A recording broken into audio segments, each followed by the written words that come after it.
Welcome back everybody to the SimGrid and the SimGrid Endurance Cup here for round 2 of the championship. Chaz Draycott here, and with me again is Connall Courtney in the box. Connall, we had a very different qualifying session to what we had at Monza, and the very wet conditions have now passed us by. So this race, with it being a bit drier out there, albeit still cool, is going to be a very interesting one indeed, isn't it?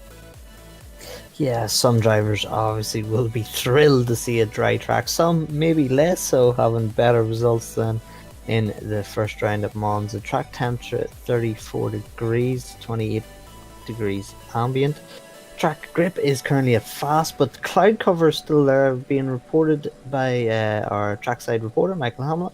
60% cloud cover, so rain is still a possibility here midway through or some way through this race, so it'll be interesting to see how these guys stay put with these conditions.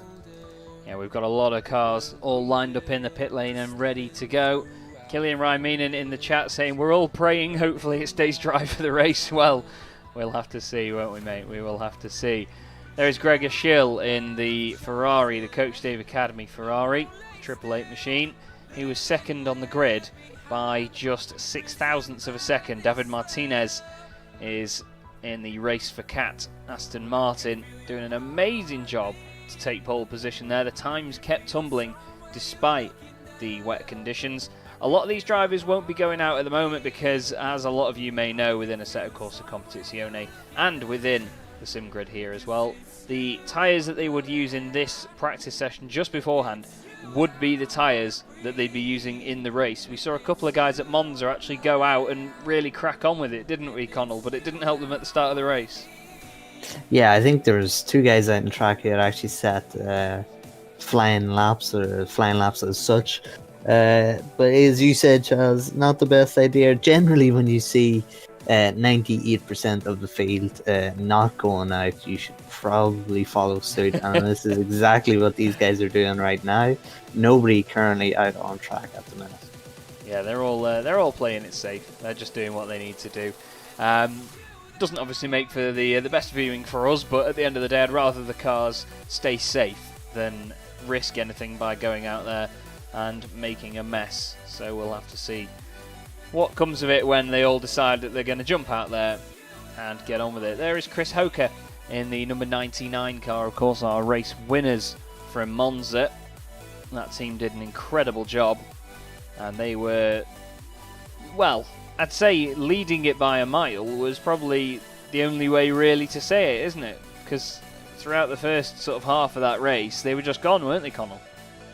Yeah, it just looked like it was going to be home with no real problems, and then of course we had that thrilling end of the race with Weidlich, the number 991 Porsche. He closed in on Vicky Thompson. It was at the end of, they were both the third drivers on their stints, and brought it down to about 2 or 3 seconds, and unfortunately he had a couple of incidents himself in the dying moments of the race, and Vicky was able to, as someone in the chat pointed out, name escapes me, I'm sure it'll be back in the chat, Vicky eats pressure for breakfast. She maintained her composure there and held that lead, forced Weidlich to push harder than he could manage with that Porsche, and made a mistake, and it ended up being a 12-second lead for Vicky over the line. It was, and it was an amazing race to watch all the way through, with action just like that all the way up and down the order. We also have Matthias H in the YouTube chat saying Lilac is doing the 12-hour Bathurst race on GT4 in parallel to this as well. So a busy afternoon for the Lilac team, and that's some real commitment. I hope it goes well for you guys on that side as well. Do make sure you enjoy it. But yeah, we've still got quite a bit of time left in this session here, Connall. We've got about 5 minutes, just under 5 minutes now, but we've got another, obviously same sort of cars as last time, the everyone keeping to one car in this championship. There is the Lexus, nicely placed right in front of our camera there, of Jakub Jansky, and there are actually 2 Lexuses in the field, 1 Mercedes and 1 Ferrari, so it's quite interesting to see that a lot of guys haven't really, there's not like an even spread, is there? There's quite a couple of Audis, quite a few Aston Martins and McLarens, a lot of Porsches, but the Lexus and the Mercedes and the Ferrari, very few in numbers. Yeah, it's great to see, of course, almost all manufacturers getting represented. The lone Ferrari and the Mercedes have shown that they are strong cars, at least at Monza and at Silverstone, and they have strong drivers in them. Of course, Lorenk doing the qualifying in the Mercedes there, and James Parker for the Coach Dave Academy Ferrari. He was doing qualifying there. And was second by 6 thousandths of a second. And we were discussing in free practice how all these times would be spread out 6,000 of a second between the top two. So, as always with the sim grid, close action all the way through. Indeed, it really threw up a surprise to us. And to be honest, we didn't think that Parker had improved that much on his final time either. So it actually came as a bit of a surprise. We were just sort of looking down going, oh, well, there's the session over, that's all done. Then suddenly it's like, whoa, hang on, where's that come from? 6 thousandths of a second just appeared just like that in front of us. But here we are then, in very different conditions. And as Michael has said in the YouTube chat, Michael Hamlet, by the way, in the background, providing all of our information up here to the commentary box, so thank you very much for that. 22% chance of a dry race. So it's an interesting one. We do actually have him in the box with us now. So, Michael, just your thoughts on this, mate, because it's not going to be a straightforward one with good old British weather on show. No, well, we'll have to see what the weather does. British weather is very much 4 seasons in a day, isn't it? It is, yes. Even in real life, out the window this morning when I woke up, it looked like it was going to absolutely bucket down. And now it's clear blue skies and not a cloud in sight. And yeah, the in-game servers are doing a little bit similar. Heavy rain on qualifying, and now it's cloudy but dry. So we'll see what happens. 22% chance of a dry race, and there's a bit of wind. So it would not surprise me if we start getting a little bit of rain at some point in this race. We'll have to wait and see. And of course, then on top of that, once the rain does arrive, it's a case of how quickly do these guys get onto wet tyres, and then how long will they be on them for? Because that weather, while it can come along quickly, it can disappear quickly as well. It can, and it all depends on how heavy it's going to... If we get any rain, how heavy it's going to fall. We saw in the Sprint Cup, the last round of the Sprint Cup at Misano, it started dry and then it started to rain at the start of the race. Trap grip at the start was optimum, so as the rain started to fall, that grip just completely washed off. And it went down to a greasy track very, very quickly. And the rain kept falling, but because of the warmth of the track and all the cars going round, the rain wasn't heavy enough to ever trigger it into a damper or wet state that they needed to pit for wet tyres. Well, it's going to be certainly down to the call of these drivers and how quickly they can make it. But thank you as always, mate, for providing the background information, and we hope you enjoy it from your spot as well. I bet you're going to love it. Thank you. So, Connall, the different amount of drivers that we have here as well, as I was just bringing it up there, I'll bring it back up on screen now. You can see that there's actually quite a few teams here that don't make use of all 3 drivers. They actually tend to only have 2 in this, because they'll do either 2 stints each, like 1 each end of the race, or one of them will do the 2 at the beginning and then the end. Do you think there is an advantage or a disadvantage to having those 3 drivers?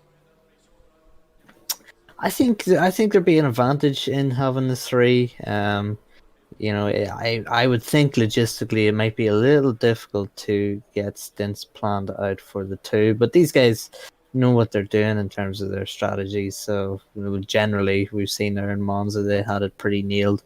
So I've all the faith that the guys with 2 drivers will be able to stay calm, stay cool, stay collected, and stick to the strategy. But if the rain does indeed come in, it'll be interesting to see how those strategies... So we could see actual strategies just be thrown out the window if the conditions change as they're possibly expected to.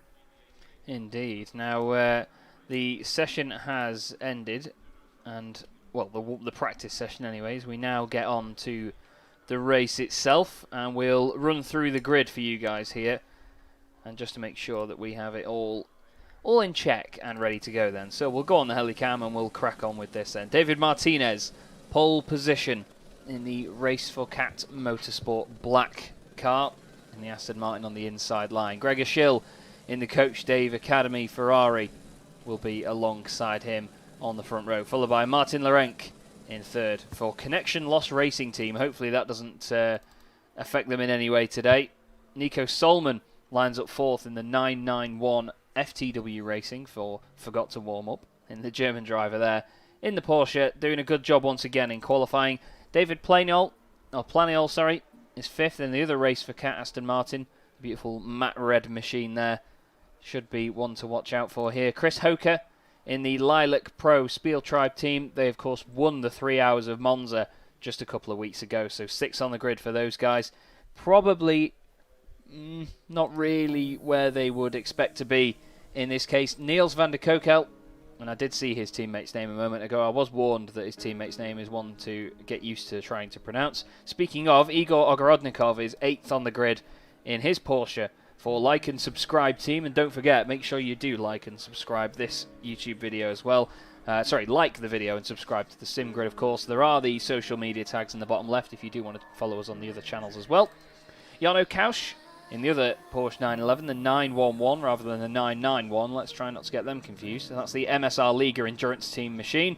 Nicholas Hillebrand lines up 10th for Butler Powell Motorsport in the Audi. And then we have an all Bentley, row 6. Dominic Tower for Bentley Team M Sport alongside the exciting Alex Leaf for TPC Sim Racing in 12th position. Behind him is Ryan Whitlock in the Madhouse Racing NA team with Mita Bonka alongside him, the Slovenian driver there, doing a cracking job, to be honest.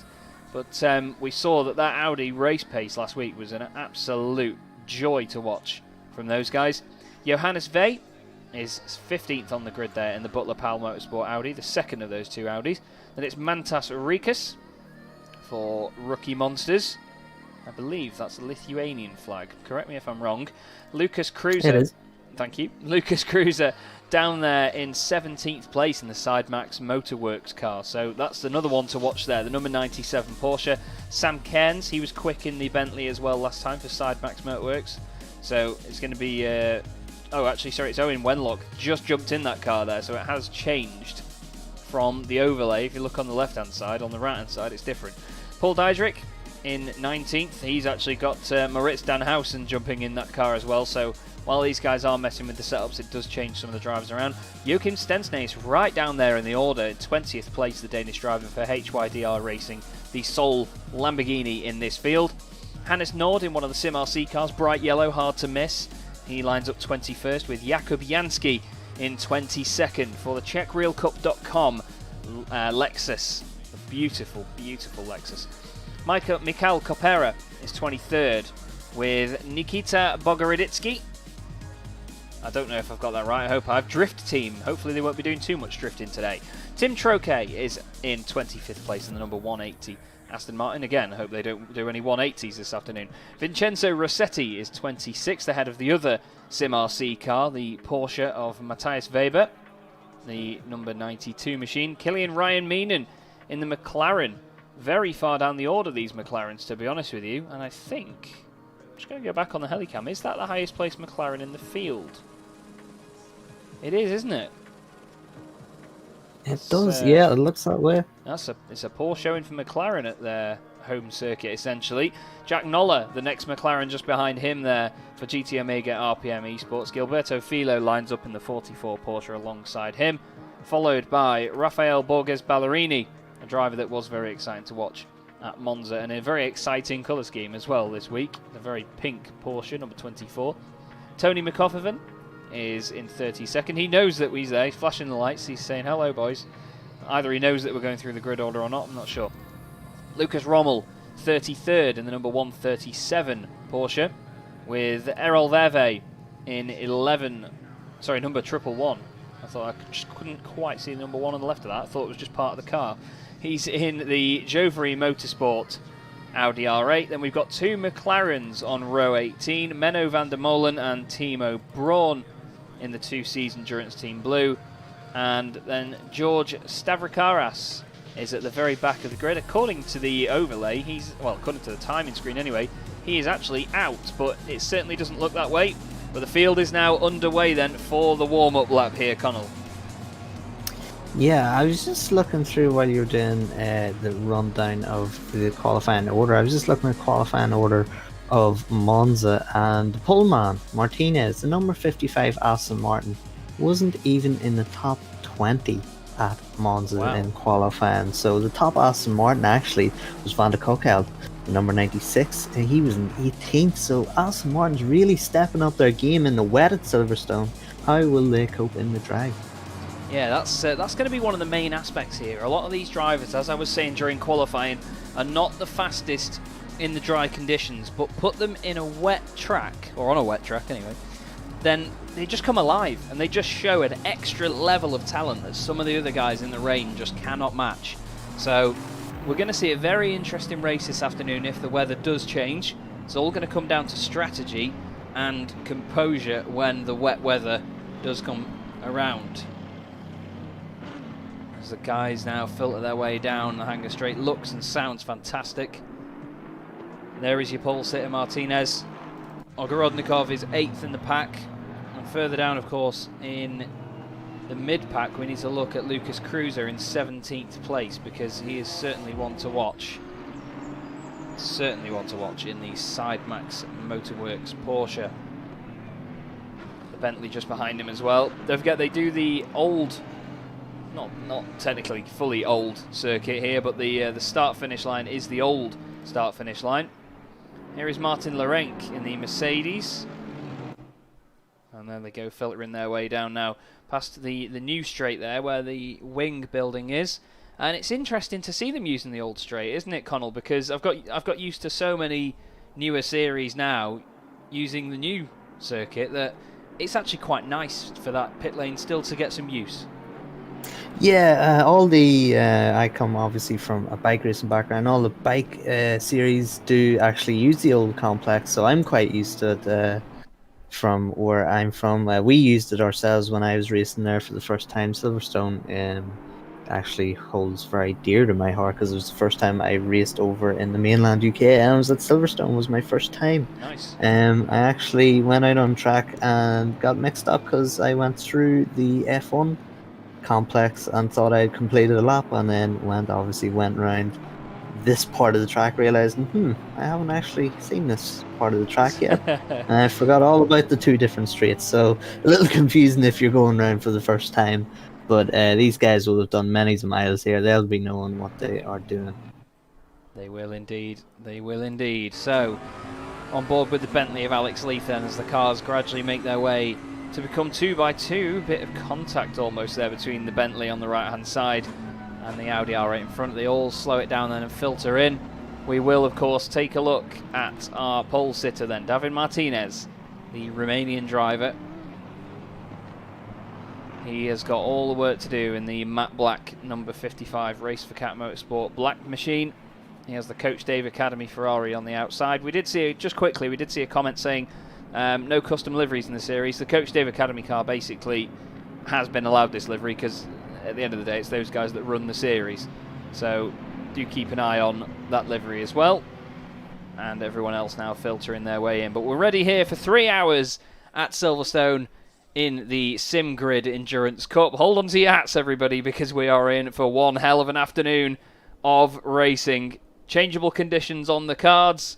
Plenty of action is bound to be upon us, and the green flag is out and they're away. So a fantastic start then remaining down the inside. Look at that straight away. Gregor Schill gets it done round the outside, and it looks like as well Nico Solman's going to come through as well. We'll look a bit further down the order. There's a bit of jostling, 3 wide there going into Magnussen Beckett. Samir Ibrahimi, oh, there's a car off as well, and is he going to come back on? That is Martin Lorenc around in the Mercedes. So instant action there, and well, considering he's the only Mercedes on track, he was the only Mercedes off track as well for a second there, Connall, but that is not how they want this race to start.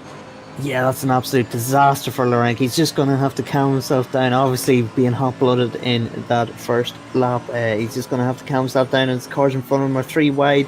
Going to have to compose himself and pick his way through the field. But yeah, that is something you can't afford. If you're going for this championship, you need to stay out of trouble on that first lap. Gregor Schill got caught up in it at Monza, and he made sure that he wasn't going to get caught up at it again in this time around at Silverstone. He is in the front, and we've seen him making his way up through the field. We can see what he can do passing. Now we will see what he can do when he has got clean air in front of him. We will indeed. Look at all that lot in the background there. Real chaos kicking off. It was Igor Ogorodnikov that got caught out by it. He's now down the inside of two of the other Porsches. And look at this. The 99 of Samir Ibrahimi. He is not wasting any time trying to get back up there. That's the 991 in there as well of Nico Solman getting involved. We'll have a quick look further down the order. Here's Kilian Ryan Meenan. He was just ahead of all this madness behind. You can see loads of cars there just trying to filter their way through all in one go. Big pack of cars. Further down the order, I believe it's Lucas Rommel backwards. Here you go. Fantastic shot there from the wing. Look, unfortunately, the wing does cover a bit of it. He's got the Michael Jeffrey McLaren just behind him. Two of the Aston Martins. Oh, there's a Porsche off. I think that was the number 44. It was Gilberto Filo. Gilberto getting punted way wide there. We'll have a quick check what we can do. This is from the Helicam. Oh, the Lexus just comes over to the left, just catches him a little bit, and he's into the wall hard. And it's those tiny little movements as you get onto a straight like that, Connall, that can just open up a gap or close it very quickly, isn't it? Yeah, you think of a straight as wide as that, you think there shouldn't really be any incidents, but the racing line is not that wide, so everyone's fighting and jostling for to be on that racing line. That's of course where the grip is, but no problems for fighting for the racing line here with Gregor Schill. He is pushing away, but Martinez is still there. Yep, Martinez is not.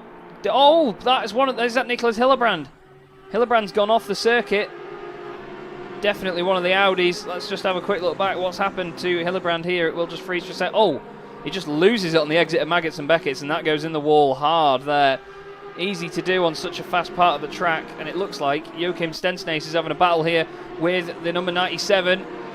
He's not happy about it either. That's Lucas Cruiser just in front. We'll go on board with the Lamborghini and just see how this develops.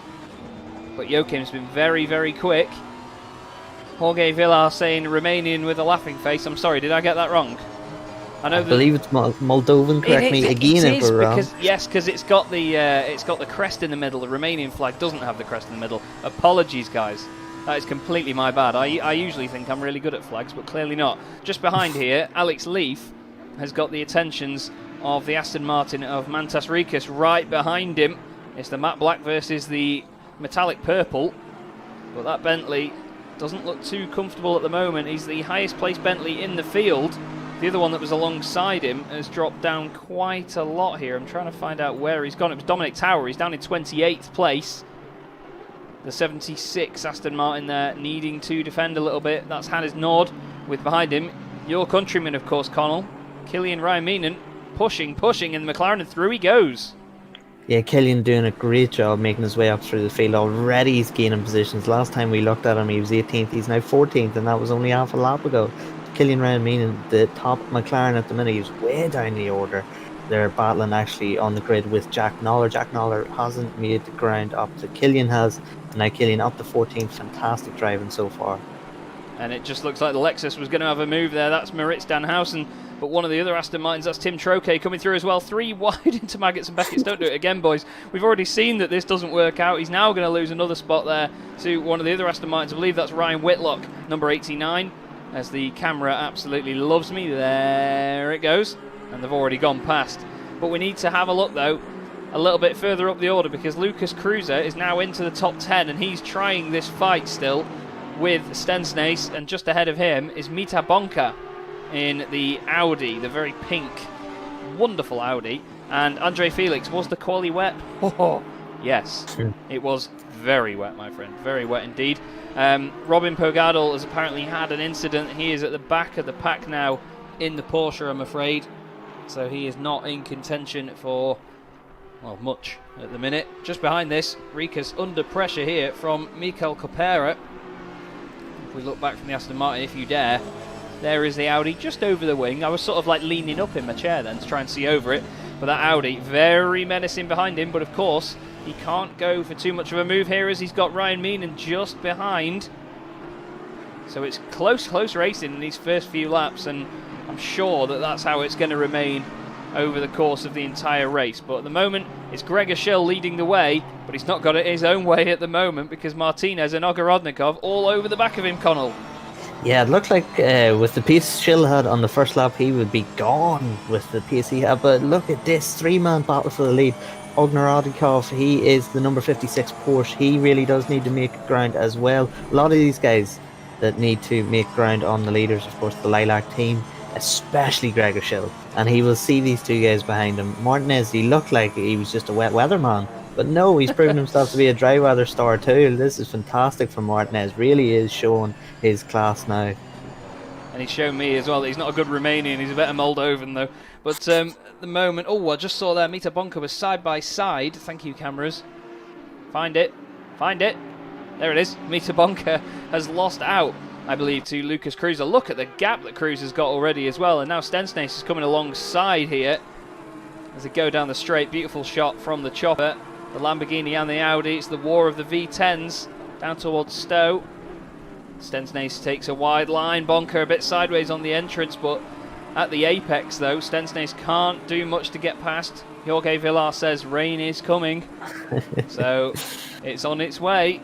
They would say winter is coming, but I tell you what, the rain, I think I'm a bit more scared of it. But now this battle is really holding up a train of cars here, because Alex Leaf in the middle of it.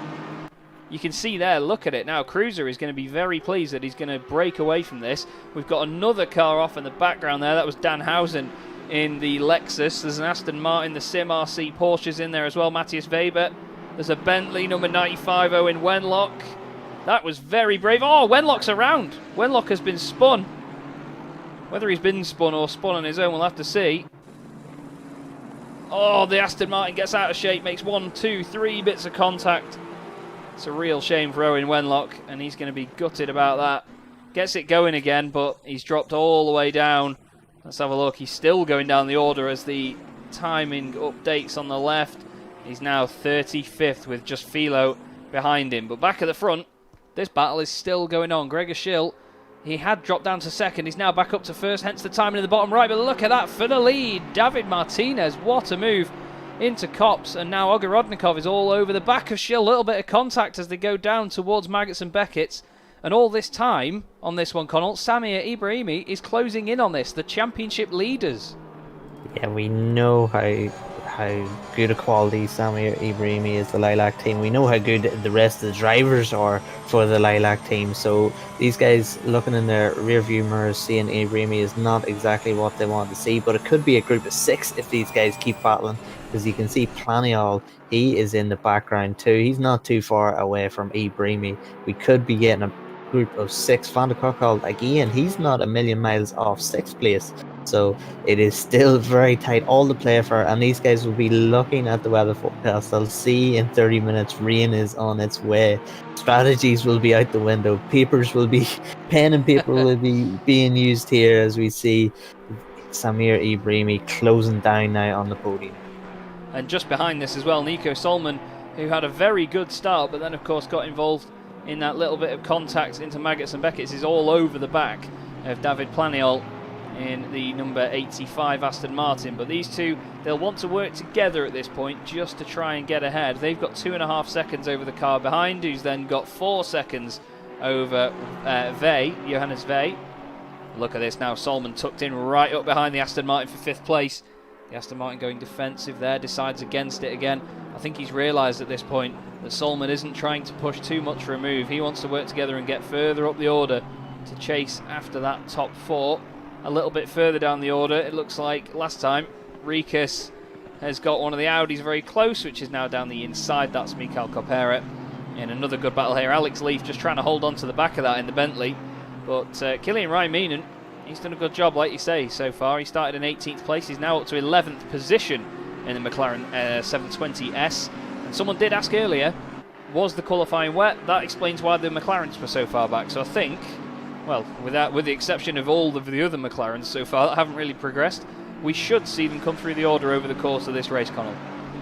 Yeah, surprising Jack Noller, although he's outside the top 23 here. I thought Jack Noller would be making his way through the field. We know the class of him from previous sim grid races, but it appears as though Bonka in 16th now. He has lost a lot of positions. There's Jack Noller, he is 25th, so struggling to make ground up as he is in this pack. Only doing 203, so it just shows you best lap was a 201.9 and his last lap was a 203.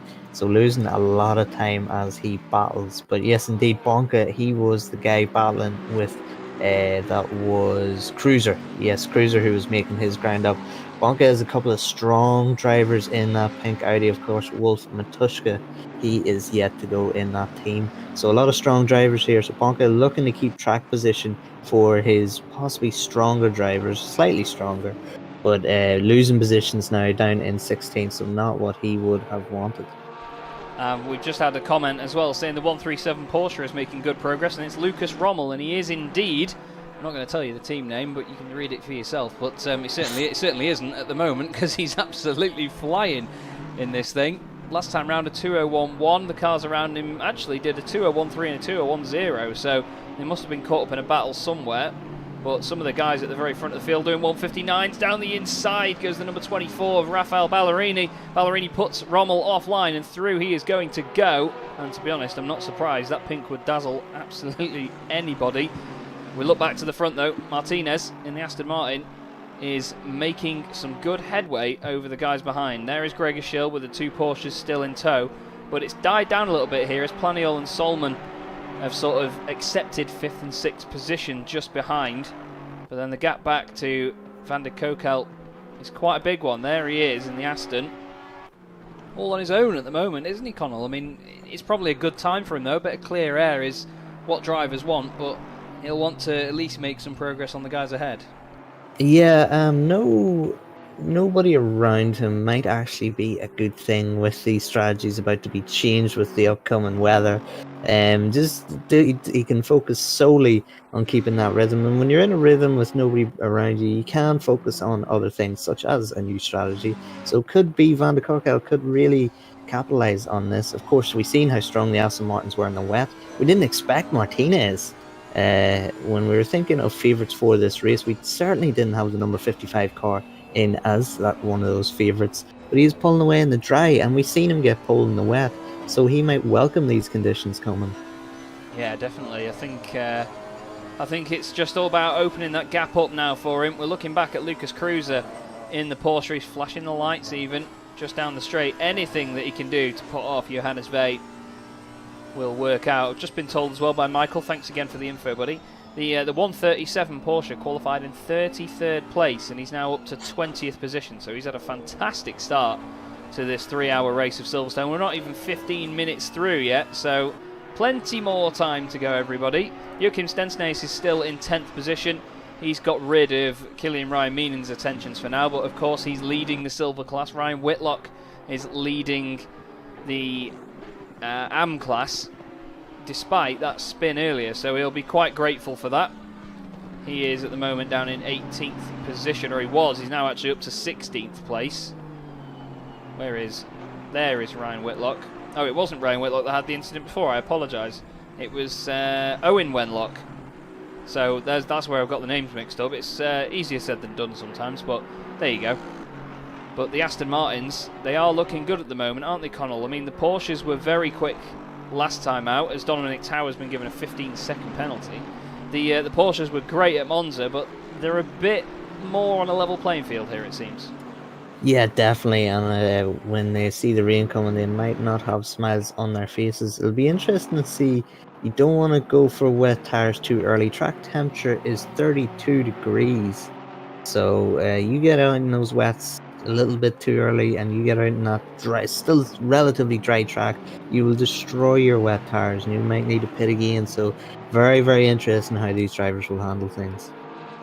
And as you see here, Igor Ogorodnikov has taken second place from Gregor Schill, who is now under a lot of pressure from Samir Ibrahimi.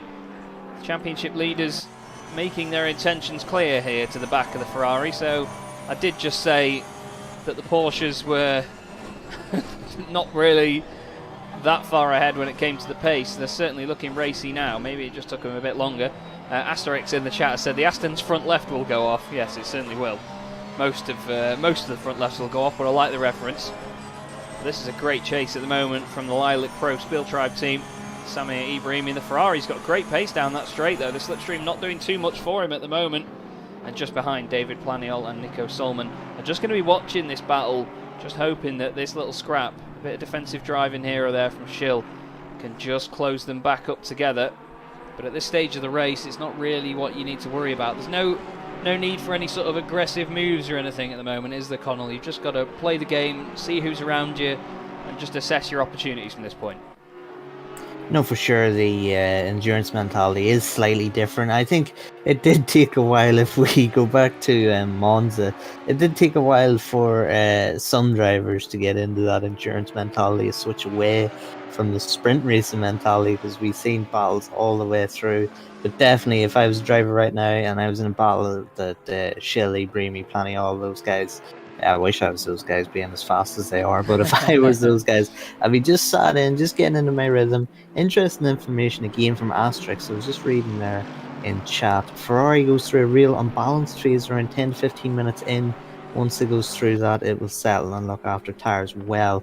So interesting to see, we're seeing that information sort of ring true, because we've seen Gregor Schill early on open up a bit of a gap, get caught, and now into the clutches of Samir Ibrahimi. So be interesting to see once this phase goes over, from the suspected phase from the Ferrari, how Gregor will be able to rebound. We've seen him at Monza, phenomenal driving up through the field after that first lap incident. But Chaz, I'm sure you've noticed it too. A lot of support for the Lilac team. It seems to get a fan club here. Oh, they do indeed, as we have Martin Laurent there. Connection lost. Never mind connection lost. It was downforce lost at the rear. That thing was absolutely all over the place as he went through Stowe. Manages to collect it and still get ahead of Danhausen in the Lexus. Dominic Towers had a 15-second penalty for a collision near the start of the race. We were just looking at Lucas Cruiser a moment ago, who started 17th in this race. He's now up to 8th position. So he's really flying. This is Dominic Tower just ahead of Hannes Nord in the Sim RC Aston Martin. Hannes looking down the inside, just putting a little bit of pressure on as things stand. And this is the thing. If you know that you've got the pace over the car in front of you at this stage of the race, you need to get the move done now and make sure that you're on a level playing field with the people that are on a similar pace with you when it gets to the halfway point of the race, when it spreads out a bit. But as we saw at Monza though, Connall, it doesn't spread out that much really, does it, over the course of the race? No, it doesn't, and then you have alternating drivers in. It really does balance these guys out. I think the team choices, so of course, these guys are ultra aliens. Me and Kyle were trying to figure out on Thursday's race how we describe these guys. Alien isn't right for them, because they're even quicker than aliens. They're ultra aliens, or something to that effect. These guys, the teams are really strong. Of course, you've got Ibrahimi and those guys in their team. You've got, of course, Gregor Schill, James Parker in the Coach Dave Academy team. So some fantastic drivers. So it's not as if you can hold out maybe for when a team in front of you does a driver swap and then they'll have their weaker driver, because their weaker driver will probably be about 2 to 3 tenths slower. So you won't get a breath from those guys either. Very true indeed. It's not the most straightforward of processes when you get a quicker driver and someone, I'm not going to say a slower driver, but you know, someone that's not quite as quick. Bogdaroditsky's been given a drive-through penalty for Drift Team. It's for a collision with number 95. That was Owen Wenlock that we saw earlier. So I thought that it was just the team's initials that Michael had decided to put up there in the timing tower, but according to not. So it's a DT for DT, and that Aston Martin will be dropping down the order rather soon, unfortunately. But just looking at your classes then, of course, overall, David Martinez leading the way in the number 55 Race for Cat Motorsport Black Aston Martin, and doing a great job of it too. Ogorodnikov is second. Killian Ryan Meenan leading the silver class at the moment. I believe, did they win that at Monza, or was it Alex Leaf? I think it was Killian Ryan Meenan, wasn't it? It was Dominic Tower in the Bentley, the 207 car. Yes. He actually won the silver class, and Killian Ryan Meenan and Ryan Yee, that team actually finished second. Yes, because Tower took it quite near the end of the race, didn't he? It was within the last sort of half hour that he took the place. Yes, and you would expect, I mean, if you watched the first 2 hours of the Monza race, you thought that Killian Ryan Meenan and that team, the SRJ Motorsport team, were running away with it. So brilliant job by Dominic Tower to get these guys back and get the win. Yeah, definitely. And don't forget as well, Ryan Whitlock in the Aston Martin, who we were looking at earlier, number 89 for Madhouse Racing NA. The American driver is leading the AM class at the moment, and as you can see, he's got a bit of a gap over Vincenzo Rossetti, and then the next car down after that is the number 250 of Timo Braun. So a bit of a buffer at the moment if he wants to let any of these sort of higher classed cars go through. There is Rossetti just in the Porsche, 2 cars back from him. You'll see him there. So that's the gap for the class lead there. Not too much to worry about at this point though. Still over 2.5 hours of this race to go. But at the front, it's still very close between a lot of these guys, and Ibrahimi's just settled into a bit of a rhythm at the moment. Gregor Schill just ahead of him. He's not dropping off the pace too much. And they've got the McLaren just ahead there. I believe that's the number 112 car of Michael Jeffrey, the bright green McLaren. Mikael Kopera is in the pit lane, and through he goes on his way out now. I'm just checking C. I don't think he had a drive-through or anything, so maybe just repairing some damage or something. Hopefully doesn't affect them too much. He's in 33rd, so he's actually ahead of that Porsche just behind him there for position. The Porsche was involved in an accident earlier on. So was Nicholas Hillebrand, by the way. He's now back on the charge into the pack. He's in 26th position in the 557 Audi. And that Bentley ahead of him there is not for position, actually. That is, I believe, a lap down. Number 3 Bentley. Yeah, they're quite far down, actually. That's Stavrokaras, who's actually a lap down on him, but only 2 positions behind. Or is it? No, it has updated. I apologise. Looks like Stavrokaras has got some real pace out of somewhere. That's me not paying attention to my sectors. And it's Jakub Jansky just ahead. So that is for position now with that Bentley. He's got a red Bentley either side of him, so he's going to be sick of seeing them. But, wow. What a performance this is by Martinez at the moment, Connall. He looked like he wasn't going to have it his own way at the very start, but we're just over 10 laps in, just coming to the halfway point of the 11th lap now, and he's really flying, isn't he? Yeah, absolutely stunning. We thought he was just a wet weather master, and then he pulls it out in the dry at the minute. So he will be looking at these conditions, obviously getting pole in the wet. He'll be looking at these conditions with possibly a bit of confidence given his performance earlier on. But as always, when you're in the lead, everything's going well, everything's smooth, you've got a gap behind you, you don't want anything to change in terms of track conditions because you're already doing the business. So it'll be interesting to see Martinez, how he adapts to the wet weather. And of course, the guys making charges through the field, that is your Lucas Cruisers of the world, your Killian Ryan Meanans. Sorry, Schill's just gone off and come back on. There was a bit of a moment there for Gregor Schill. Let's have a quick look. Oh, it's contact with Ibrahimi. Ibrahimi late on the brakes. Gives him a bit of a kiss. He must really like the back of that Ferrari. Goes off the circuit and back on. We'll see whether he's given the place back. He hasn't. He's flashing the lights in disgust, is Gregor Schill in the Coach Dave Academy Ferrari. Onto the brakes. He's now got Nico Solman in there as well with him. But this is really hotting up now in this one, Connall. Sorry to cut across you there, but that's going to be a pivotal moment in the race, I reckon. Yeah, this, as I was saying, these guys settling down into an endurance race mentality. Gregor Schill might have just switched back into the sprint race mentality here to get Samir Ibrahimi, but Planiol might actually get the brunt of Schill's red mist. He was an innocent party. He was just a bystander. He might get the anger of Schill, but Schill's just got to keep himself composed. He knows himself and his teammates are strong. So the Coach Steve Academy team, they've got a great balance, of course, in that setup, in that Ferrari around Silverstone. So they're in a strong position still to capitalise and make some points, really make some points up. They need to beat Ibrahimi here if they want any chance of the championship, you would think. Yeah, definitely. That's it. You just need to make sure you have one over on your rivals all of the time. Here's Matthias Weber in the Sim RC car chasing Ryan Whitlock. We saw these guys getting a little bit closer before. They're not in the same class, but that car behind, Vincenzo Rossetti, is in the same class as that Aston Martin now, and he wants to go chasing after him for that class lead. Only 7 tenths of a second, 8 tenths maybe, between the three of them. But it's getting a little bit dark here now, and the cars with the lights on, you can really tell when you're chasing somebody. You can see the reflection off the exhaust there at the back of the Porsche. He runs a little bit wide, does Rossetti. I believe the races are stewarded live, actually, Asterix. I'm sure Michael will be in my ear saying, well, yeah, of course they are. What do you think? But we have rain within the next 10 minutes now, Connall, and then it's looking like in half an hour's time it's going to get even heavier as well. So at this point, as a driver, what decisions do you make at this point, do you reckon, with knowing the rain is coming but not quite knowing how heavy it's going to be?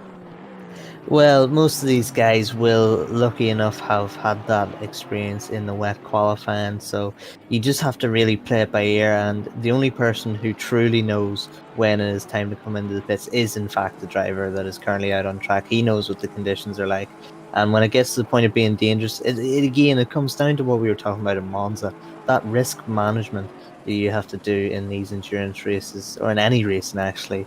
As we see, we were closing it up there, trying to get the inside line, go around the outside. Is he going to get it done? Of course, there's a blockade now. As people trying defensive, offensive. What do you like? But Weber looks like he's got that done. Yeah, that's a good move there from Weber. But yes, that mentality. You just have to stay composed. You get into these conditions. You know yourself out on track when it is too loose, when you're in too much danger, and you just pit whenever you feel like you're going to make a mistake. But of course, the rain comes on that much, you don't actually know most times until you're actually in the grass. That's very true. And the risk that you take as well is that you could go past the pits and think, now I'll get one more lap out of it, and then lose so much time if the weather gets worse that your rivals will have spent that extra lap. For example, if they've pitted before you, they'll be on better tyres suited to the conditions. This is Rossetti now looking at Whitlock, or it is somewhere in the top of his shot anyway. He's looking at Whitlock right now, lights ablaze in the RM Corsa Porsche. And look at this, he's actually got Whitlock getting defensive now. Round the outside, later on the brakes, that's going to become the inside for Club. What a beautiful move. He's a little bit out of shape. Is Whitlock going to get the cutback? No, he's not. And that is the class lead change for Vincenzo Rossetti. And that was a beautifully executed move there by the Porsche driver. Deserved of taking second place. Further up the order, this is actually spread out a little bit now. Ibrahimi third place, with Planiol in fourth, Schill fifth, and Solman sixth. Then Van der Kokel still all on his own in the number 96 Aston Martin, but at this point in the race, not too much to worry about really, so I think he'll be pretty pleased to be sat there at the moment. It's a bit closer down the order between Dominic Tower and the cars around him. He's got Lucas Rommel just behind him, and Hannes Nord was in there before, but Hannes has dropped down a couple of places actually after that. There he is. There must have been contact or something somewhere, because just before I clicked on that, Hannes was only a tenth of a second ahead of the Bentley. But now Dominic, as you can see on the left hand side of your screen, 15-second penalty for the big old boat, so it's not all going his way so far this afternoon. Of course, the silver class winners at Monza, a bit of gravel there, and Lucas Rommel is going to come flying through. Different classes for these pair, side by side down the straight they go towards Copse. You've got to think the Porsche is going to get out of that. No, it's Lucas Rommel. He says, to hell with it. Down the inside we go. And there's one of the Porsches in there as well. That's the number 24, I believe. Yes, it's Lucas Araujo. He's actually a lap down on these guys in this situation here, Connall, so he won't want to get too involved. But surely, if your hand is Nord, you get to be a bit annoyed by that bright pink Porsche getting in the way. Yeah, you wouldn't be too thrilled, of course, but he's still in his own race. He still has to keep circulating this track. Of course, you don't want to make it too difficult on the guys lapping you, which he seems to do. But Maggots and Beckett's, that section, it is difficult to actually let someone through there. But there on the Hangar Straight, he actually hasn't let the guy through. So yeah, this could be very frustrating. Again, oh, no, and you're going to get that.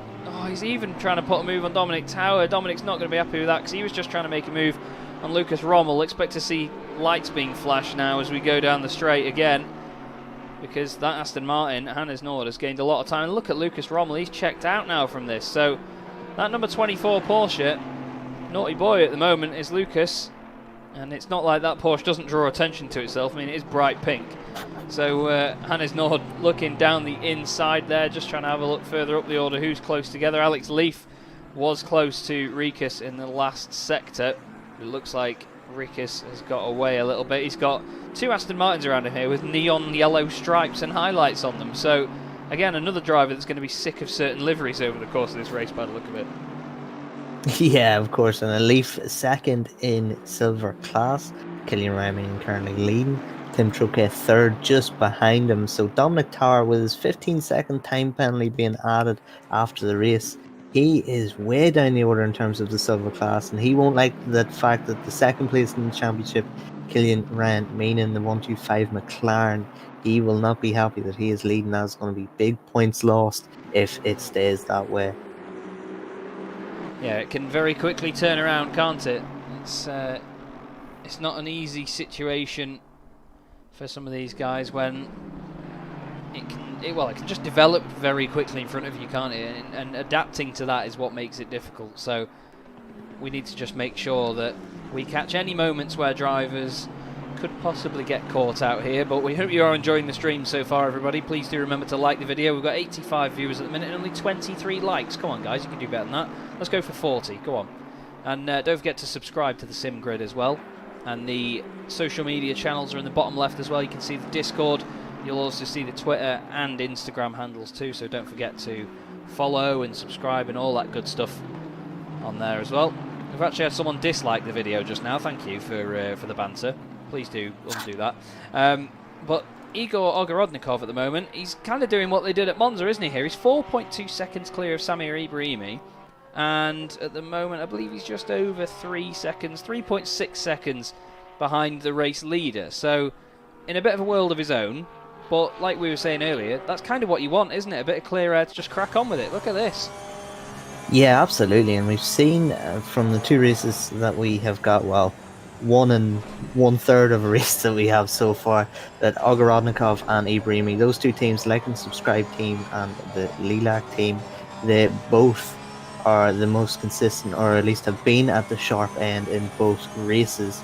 So yeah, these two guys really staking their claim for the championship. Of course, Ogorodnikov, the like and subscribe team, was 3rd, Ibrahimi's team, the Lilac team, 1st. So if we finish as we are in terms of positions, Ogorodnikov's team will not take the championship lead, but will close in on Ibrahimi. And of course, Chaz, very important in terms of psychology to get that jump on someone like Ibrahimi.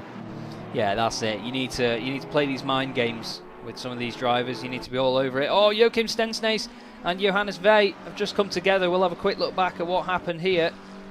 They're right together as they come into the right-hander at the end. Oh, to be honest, Johannes doesn't leave enough room there. The Lamborghini makes it very clear that he wants to go down the inside, and Vey doesn't leave enough room. But he's back ahead. Oh, there's the 112 McLaren around of Michael Jeffrey.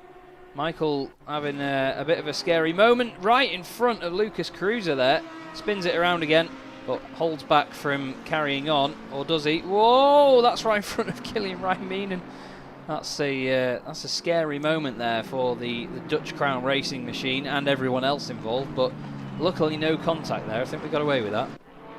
Yeah, that was close. Oh, we didn't get away with that though. Sorry, mate. That was Danhausen getting punted again. And this is the number 24 Porsche. This is Lucas Araujo, and he's a lap down. It is starting to rain now, by the way, but what is Lucas doing here? He's giving everyone a Brazilian.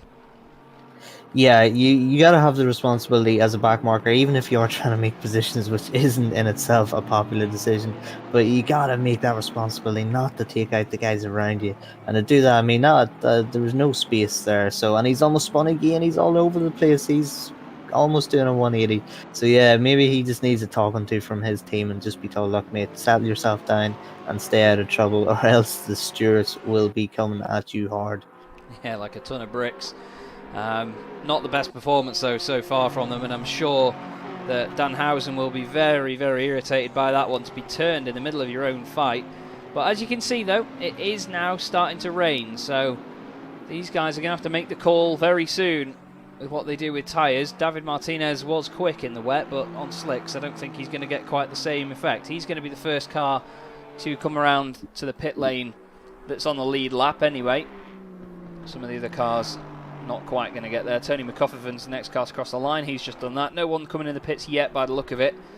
Even the guys that haven't crossed the main start-finish line. So we'll keep our eye on David Martinez. I don't think it's worth doing anything yet at this point, but sometimes, as we've seen before, I mean, Jenson Button used to be the master of it in Formula 1, where he'd make the tyre call at the exact right time, all the time pretty much. You've got to try and be ahead of the weather in this scenario, haven't you? Yeah, absolutely. It is a long lap around here, so you come around to the start finish and think conditions are not so bad, or at least not ready to change, and then you get round to the start finish the next lap, think the same thing, and then you get round to Maggots and Beckett's and you realise, oh, well, actually, now that I'm facing the wrong way on the track, yeah, wets were probably the good idea. But it's just so hard to judge. I feel for these drivers. Changeable conditions makes it great for spectators, for us broadcasting, of course, and for the viewers. But as a driver, it's just not what you want to see at all. Well, he's gone straight through though, so he carries on. Doesn't look like anyone else is coming onto the pit lane yet then, so I think it's going to be a bit of time before we see anyone make that choice. We will keep an eye on it on the timing. There in the background is Gregor Schill losing a place to Nico Solman. So the 991 car gets ahead of the lone Ferrari in this race. Interesting to see. So, okay, Matthias saying that slick tyres in ACC work in the wet as long as there's no standing water. So it'll be interesting to see how far these guys push that, won't it? Yeah, it's one thing to say that, and it's another thing to actually have the mental fortitude, shall we say, that's a politically correct term of it, to actually go out and do that, especially at a fast track like this. But I just want to bring attention to a couple of things Michael Hamlet has been saying. You might have seen it in chat, but for those unaware, the rain is on now. David Martinez, the number 55 car, he is currently holding the fastest lap of the race. A bonus point for the fastest lap of the race. So the rain being as it is, if this continues to rain throughout this race, that means pretty much all but guaranteed David Martinez has the fastest lap of the race and gets that bonus point. A couple of laps ago, Michael Capera, last on track at the minute, the 37th place Audi, number 101. He has had his own fair share of incidents. He was fastest a couple of laps ago, so he is trying to make his way through the field. 158.9 was his best lap of the race, so really pushing on. And when you've had an incident like Capera has had, and you're in the pits and you're making the changes, you've got that clear. It's the only thing you can do is get into hot lapping, but you just have to be so careful of destroying those tires. In saying that, knowing the rain's coming, tire management not that big of an issue. Yeah, that's it. It doesn't seem like it's their primary focus at the moment. The pace has still been electric, but the times are coming down. A lot of guys at the front doing 2:01s now. They were doing 1:59s earlier, so the track is getting slower. It is still considered fast though. In the top right of your screen, you will see the track is still considered fast. And we've got Aquilex at the moment saying as soon as there's little water on the rubbered race line, they'll need to make a decision to switch to the rain line. And with that, they'll probably change rain tyres. So, we'll see, but it's going to get heavier and heavier over the next half an hour by the look of it, and this is really going to throw the strategists into this race. The track temperature, 31 degrees at the moment, ambient temperature 27. It's a bit windy as things stand though, but not too bad at the moment, and obviously that'll affect the weather and how quickly it comes and goes, won't it? Yeah, absolutely, and of course that track temperature being so hot, wet tyres early, wet tyres on a drying track will start to overheat quite quickly. So you need it to be very wet to make that right decision and switch to wet tyres. But the front guys in terms of Ogorodnikov and Samir Ibrahimi, those guys who are just about 4 or 5 seconds back on the leader Martinez, they will have the advantage almost of following the leader in if they decide. If they see Martinez, and they know their track conditions themselves, but if they see Martinez going into the pits, they may too decide just to follow the lead driver in if they deem it acceptable enough to come into the pits. And no time gained, no time lost really, and that's a best case scenario. Yeah, that's it. You've got to manage the situation, see what you can do. We're just looking back from the Butler Pal Motorsport Audi at the moment with Owen Wenlock's Bentley right behind. It's one of the battles that has closed up quite quickly here, but as he's got there it seems to be spreading out a little bit now. But Nicholas Hillebrand is going to want to fly back up the order as quickly as possible. He had a huge off earlier on the exit of Maggots and Beckett's, and since then he's been on a mission to get back through. He's got the Lexus ahead of him of Marit Stanhausen. The beautiful sounding Lexus, of course, a Dieter racing machine. But he's doing fine in the 253 after that contact earlier with the number 24 Porsche. But the midfield spread out a little bit now. You can see on the left-hand side, Lucas Rommel is within a second of the car in front of him. That is Ryan Whitlock. And Vincenzo Rossetti has actually got ahead of Martin Lorenc. Either that or Lorenc has got ahead of Whitlock. I think it's probably the other way round. But Lorenc, again, for the Connection Loss Racing team, they had a tough time at Monza. They were really high up the order here. And that lap 1 incident, again, catching them out, Connall. Yeah, really disappointing for Lorenc. You need to bounce back after a bad weekend, and to be caught up in the first lap of a 3-hour race, definitely not good for the morale. But Lorenc, we know the class, the quality of that driver, of course. 17th last time out in Monza, so he's 17th at the minute. So really, he'll be looking at that number 17 beside his name with fury. But still a long way to go, and with changeable conditions, he can make a lot of time back. Indeed, we'll keep an eye out on his times as well. Again, the only Mercedes in the field. Interesting to see how it gets on around here, though. And again, just GT3 racing in general is just fantastic to watch, because you see the different cars and the different capabilities of them at certain tracks. It's mega, because you never know what you're going to expect as well, because obviously different teams run the different cars in different ways, and then they're the drivers as well. It's crazy, isn't it? Yeah, absolutely. I mean, I've been brought into GT racing in the past 6 months via Assetto Corsa and Assetto Corsa Competizione, and then watching them in real life as well. It's just phenomenal racing. You really get the best of both worlds in terms of hard battling and great development within the manufacturers, and that's what you want to see. I mean, look at the top 10, look at the mix of manufacturers in there in this sim grid race. It's just phenomenal to see, and it's great to see when you get a Porsche and a Ferrari, an Aston Martin and a Lamborghini, an Audi and a Bentley battling, just to see the different characteristics of each car taking place. It's phenomenal. It really is. We've got this sort of spread out top 10 now, really. Just trying to see who's going to be the closest in the field at the moment. It's actually between Ryan Whitlock and Hannes Nord, the 2 Aston Martins at the moment. Whitlock has lost another couple of positions, I think, actually. They are swapping around a little bit in this midfield, each sort of sector. Matthias Weber is behind Vincenzo Rossetti, and the 2 Porsches there together. Then they've got Martin Lorenc behind them, and Lucas Rommel in the 137. They started 33rd in this race. They're now up to 18th position, so they're having a great showing at the moment. Lucas Cruiser is up to 7th place here, started 17th. So we know the further you get up the circuit, or the field I should say, it can get more and more difficult as the drivers get quicker and quicker. But Lucas Cruiser showing a fantastic performance at the moment, isn't he? Yeah, phenomenal. It was almost a shock to the system not to see Lucas Cruiser anywhere near the front in qualifying. We see how good he is at a hot lap. Not only a hot lap, as you can see, he's phenomenal in racing conditions too. But we see he is a pole hound. So yeah, really disappointing qualifying. It'll be interesting to get some feedback possibly from his team. Of course, the Sidemax Motorworks team, almost like a factory team here with SimGrid in terms of their output and their quality drivers. So yeah, fantastic to see Cruiser making his way up through the field. We're just watching Lucas here now just make his way around in the Sidemax Motorsports machine. Lights ablaze, but here is your race leader then, David Martinez, doing a cracking job. 2 hours and 15 minutes of this race still to go. And we've been told to watch out for the Lexus, because apparently it's a beast in the rain. So Moritz Danhausen should be up there very soon, if that is true. Jakub Jansky as well in the other Lexus, the CzechRealCup.com machine, number 2. He should be flying too. Chaz, I just want to bring your attention to track grip. It is now greasy. So really, this rain is coming on hard. Track conditions are changing quite a lot. And Olga Rodnikov now 2.7 behind Martinez. So Martinez possibly struggling a little in these changeable conditions.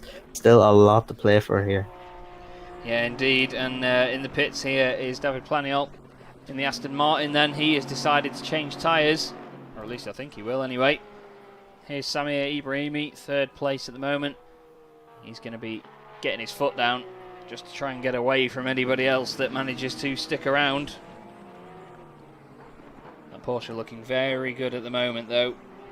I think over the course of the season it may be hard for guys to beat these Porsches.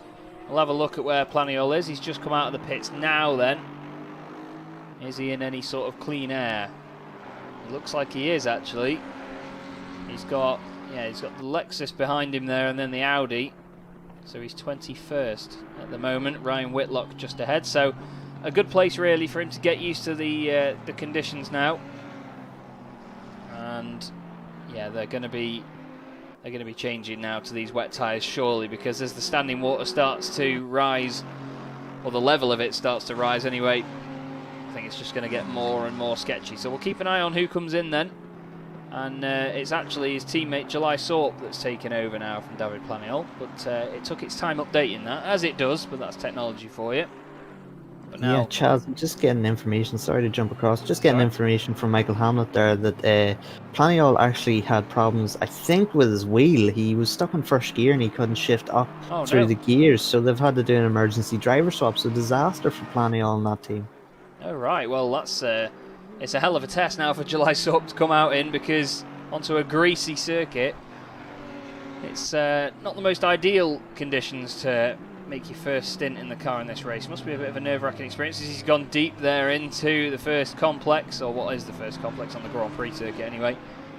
So it's certainly showing at the moment that it's not the easiest of rides, and hopefully, I'm wondering whether they've managed to sort of use that pit stop to do other things as well that they might want to do over the course of this race, but you never know. It's a real shame for them to have possibly lost out because of that. Jakub Jansky's coming under pressure here from, Timo Braun in the McLaren is actually the next car for position with them. That Audi there is the number 26, which is way down the order. That's Mati Bonka, the Slovenian driver for Mucka Motorsport.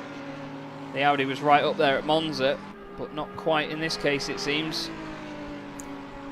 Yeah, that's a disaster for Bonka. He, of course, has some fantastic drivers in his team. Of course, Wolf Matuszka, if you know him, he is a fast, top-level driver.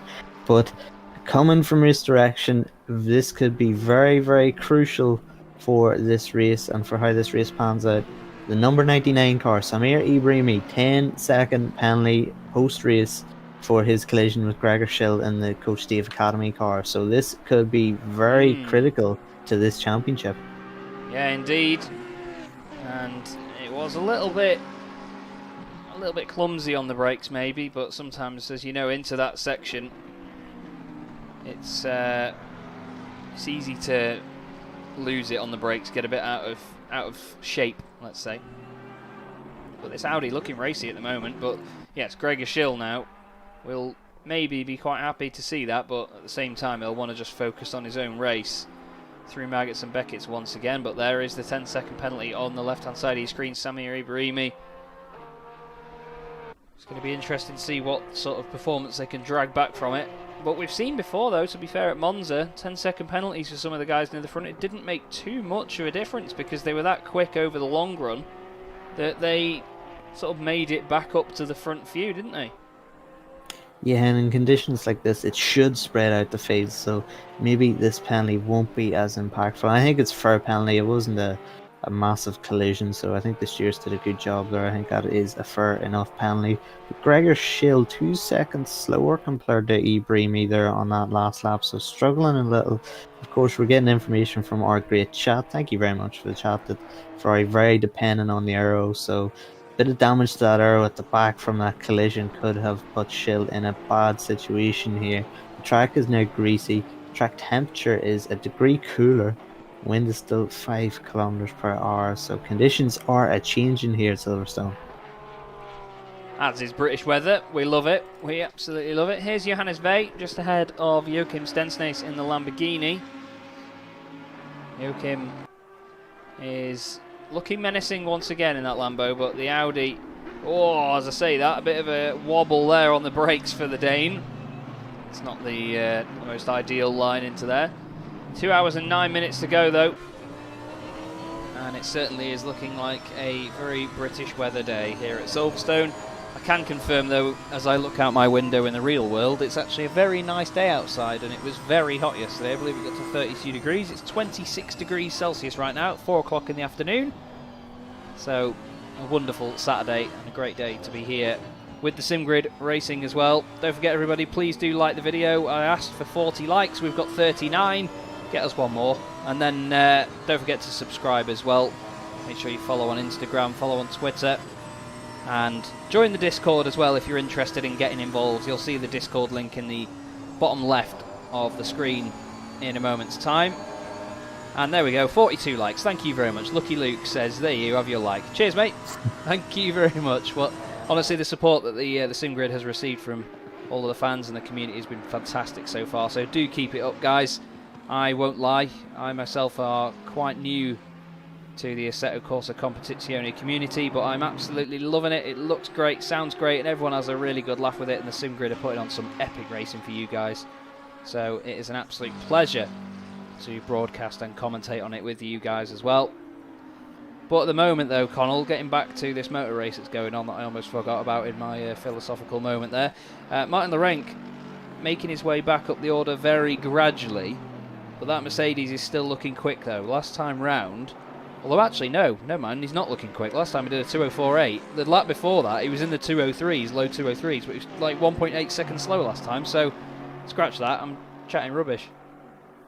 Yeah, and it just shows you what an instant can do. I mean, there's Lorenc, 15th position at the minute.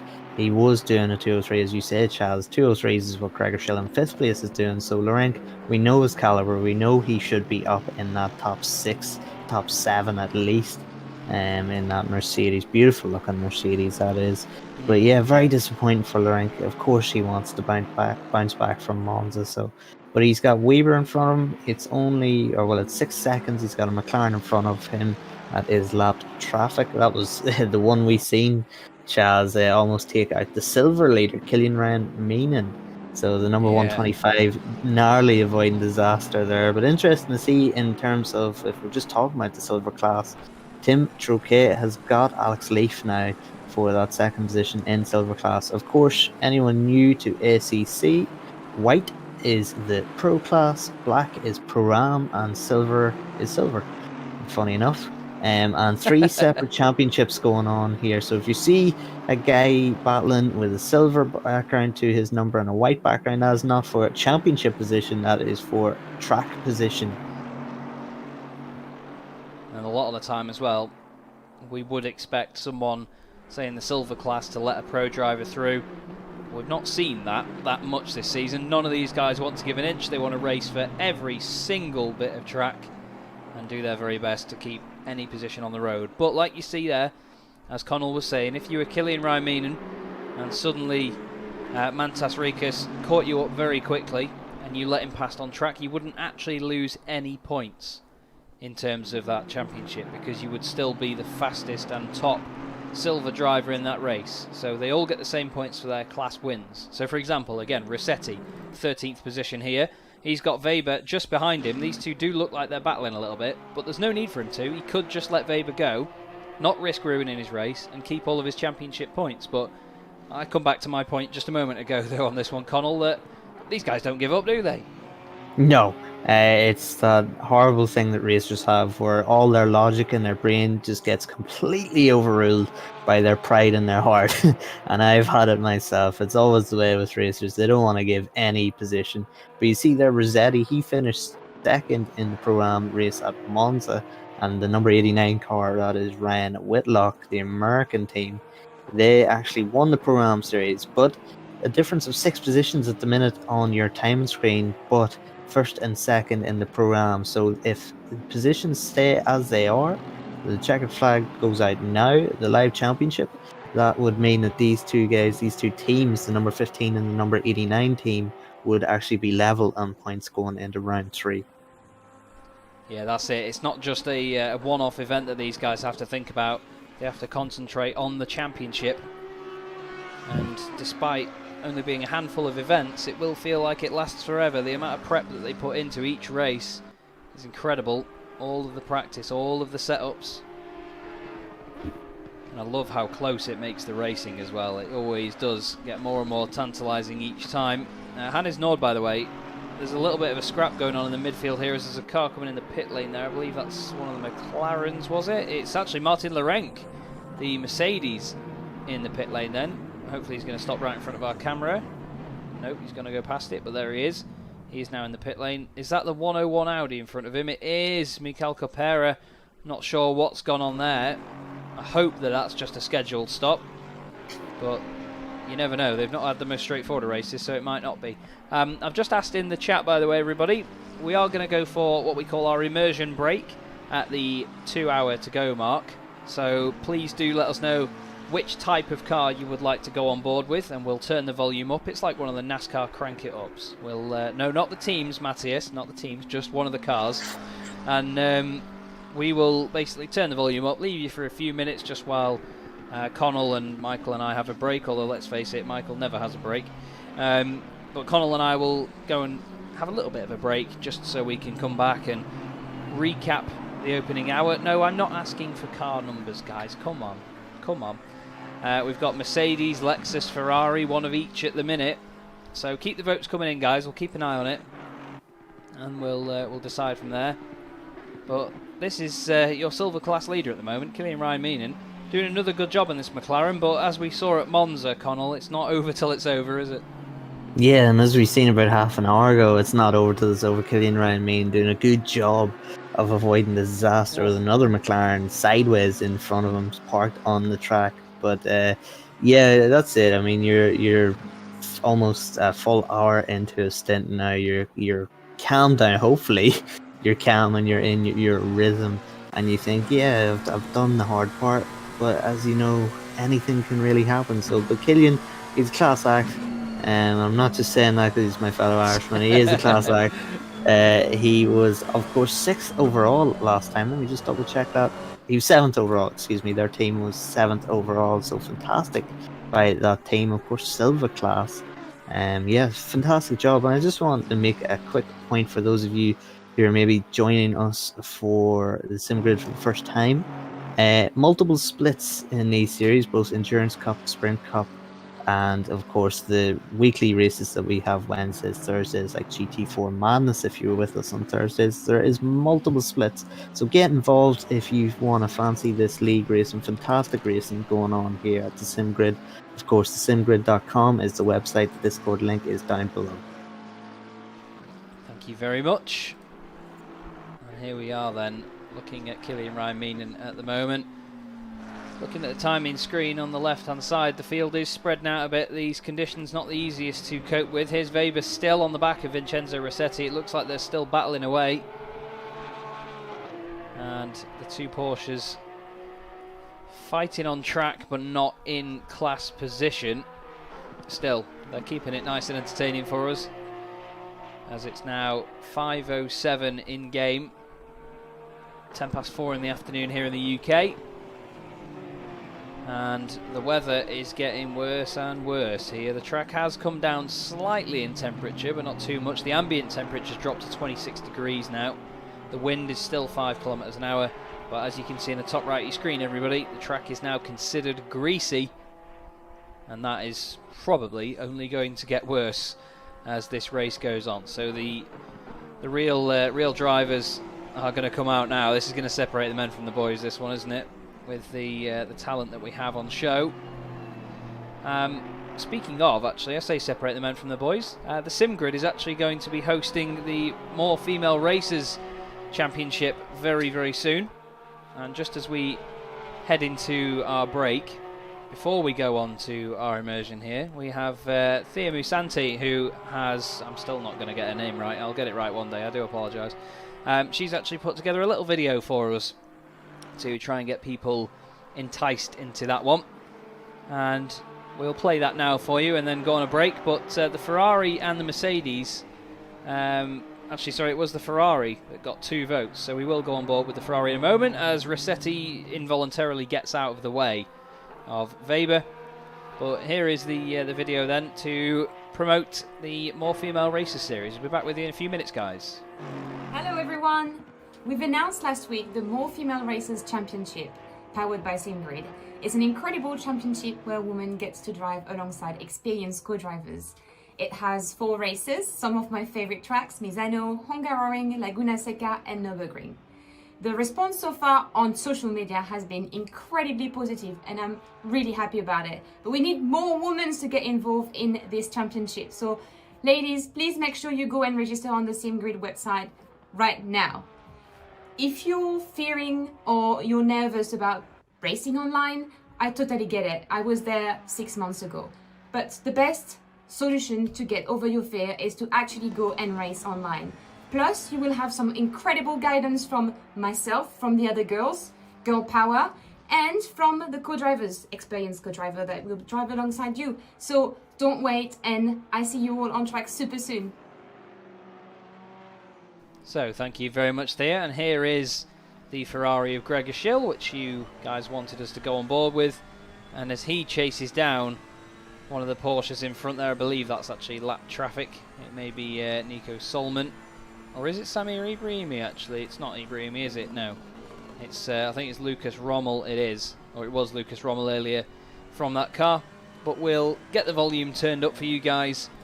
And we will be back with you in just a few minutes. Enjoy this ride with Greg Schill.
Okay, so welcome back, everybody. Welcome back. Apologies for the fantastic time in there as Gregor Schill brought the car into the pit lane. He's got a stop and go for speeding in the pits, which I assume he is going to be serving right now. But Connall, what a car to go on board with as James Parker now takes over from that. That's a real shame, isn't it, for them? That's a right shot themselves in the foot moment. Yeah, that's horrible. I don't know if it was Gregor coming in or James going out that actually caused the penalty, but either way, that's not the way you want to either end or start a stint. And a stop-go 30-second penalty, that is horrible. We thought that was going to be good for the Coach Dave Academy team, of course, with the Samir Ibrahimi penalty earlier, that they actually, in the incident that they were involved in, there was a 10-second penalty, of course, applied to that team, the Lilac team. So we thought, of course, this would be a great opening for the Coach Steve Academy team, but unfortunately, a stop-go 30-second penalty put paid to that advantage that they would have. But look at this team, the like and subscribe team. They will see all the Christmases coming at once here, with the penalties being applied to two of the favourites, really, for this championship.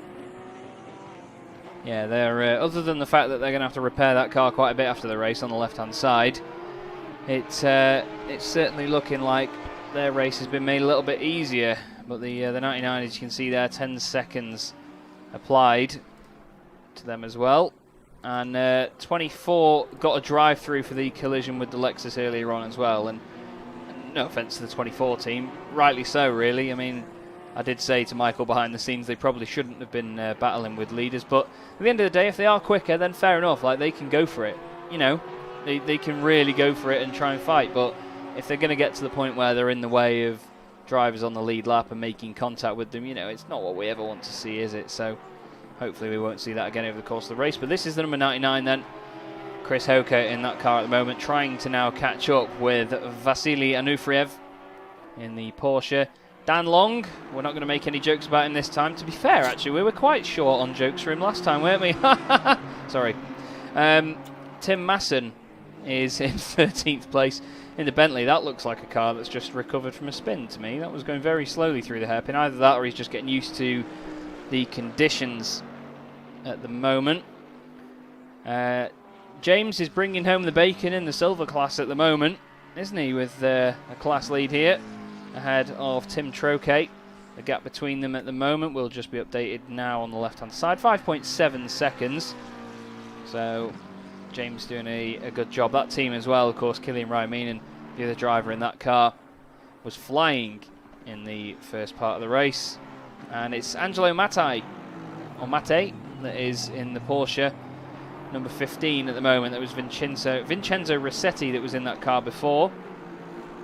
He's actually been overtaken by Colton Rasmussen now, so Colton Rasmussen. So that is literally just changed while I looked at it. Joys.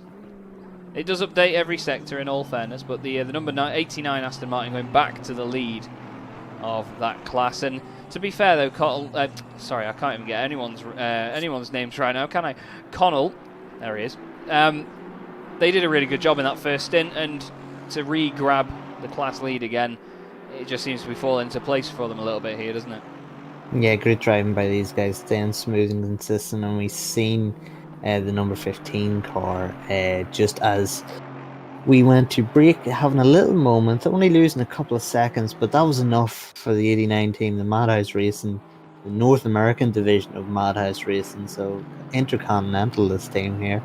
But yeah, the 89 car really did just, once it got the teeth in to the number 15 Porsche, it really did capitalise on it. Great driving from these guys, of course, winners of the Pro-Am class last time out at Monza, so really trying to stamp their authority in this championship and have 2 victories to their name in 2 rounds. That's it. You want to really drill it home, and it's all about the mind games. You know, if you are racing against them and you think, oh god, these guys have won 2 races out of 2 in such a difficult championship as well, then every time they pop up around you, you'll think, oh no, they're going to be quicker than me. And it sends those sorts of messages to other drivers, doesn't it? In the fact that if you see a team consistently performing well, if you come up against them on track for position, you're all automatically, you are mentally unprepared for what they can throw at you. Yeah, absolutely. That's a big point. I'm just noticing there, sorry, Chaz, James Parker has pitted again. I've seen him dropping down the order. That could be an inspired decision to wet tyres. We see people getting quite out of shape now as these conditions worsen. Of course, track temperature cooling down.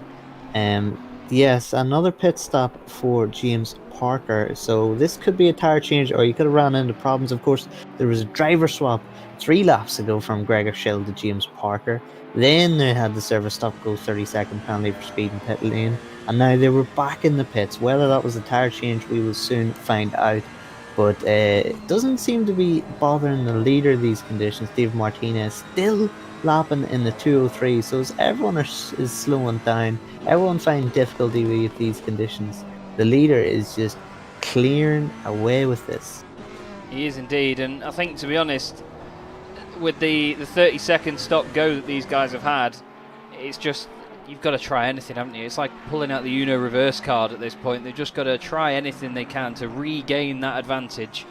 They, with sitting where they were, they weren't really gaining anything. So, you know, if you've not got that much to lose in a race like this now, with that situation presented to you, you really have to just think of anything. And maybe, like you say, it could be an inspired decision. Just show you the track map now, everybody, just so you can see the spread of cars at the moment. We've got a group of them here around Luffield. A couple of the straights are a bit barren at the moment as things stand, but yeah, we've got a very spread out field as things are at the moment.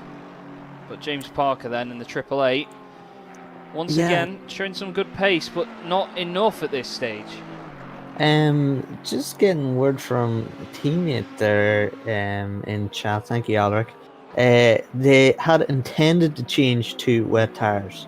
Turns out the pit stop didn't change tyres even while it had the animation, so an absolute disaster going on for the Coach Dave Academy team, and then needed to go out and get a good result here at Silverstone. So they're still out in slicks when they want to make that change to wet tyres. So with them being realistically the first favourite team, the first quick team to go out and make the gamble to wet tyres, maybe we will see more coming in soon.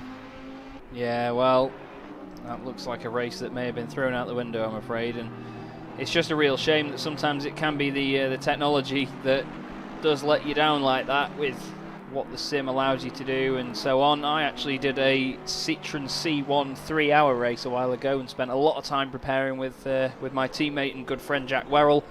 We spent hours and hours of practice, so many practice sessions, and it was on R Factor 2.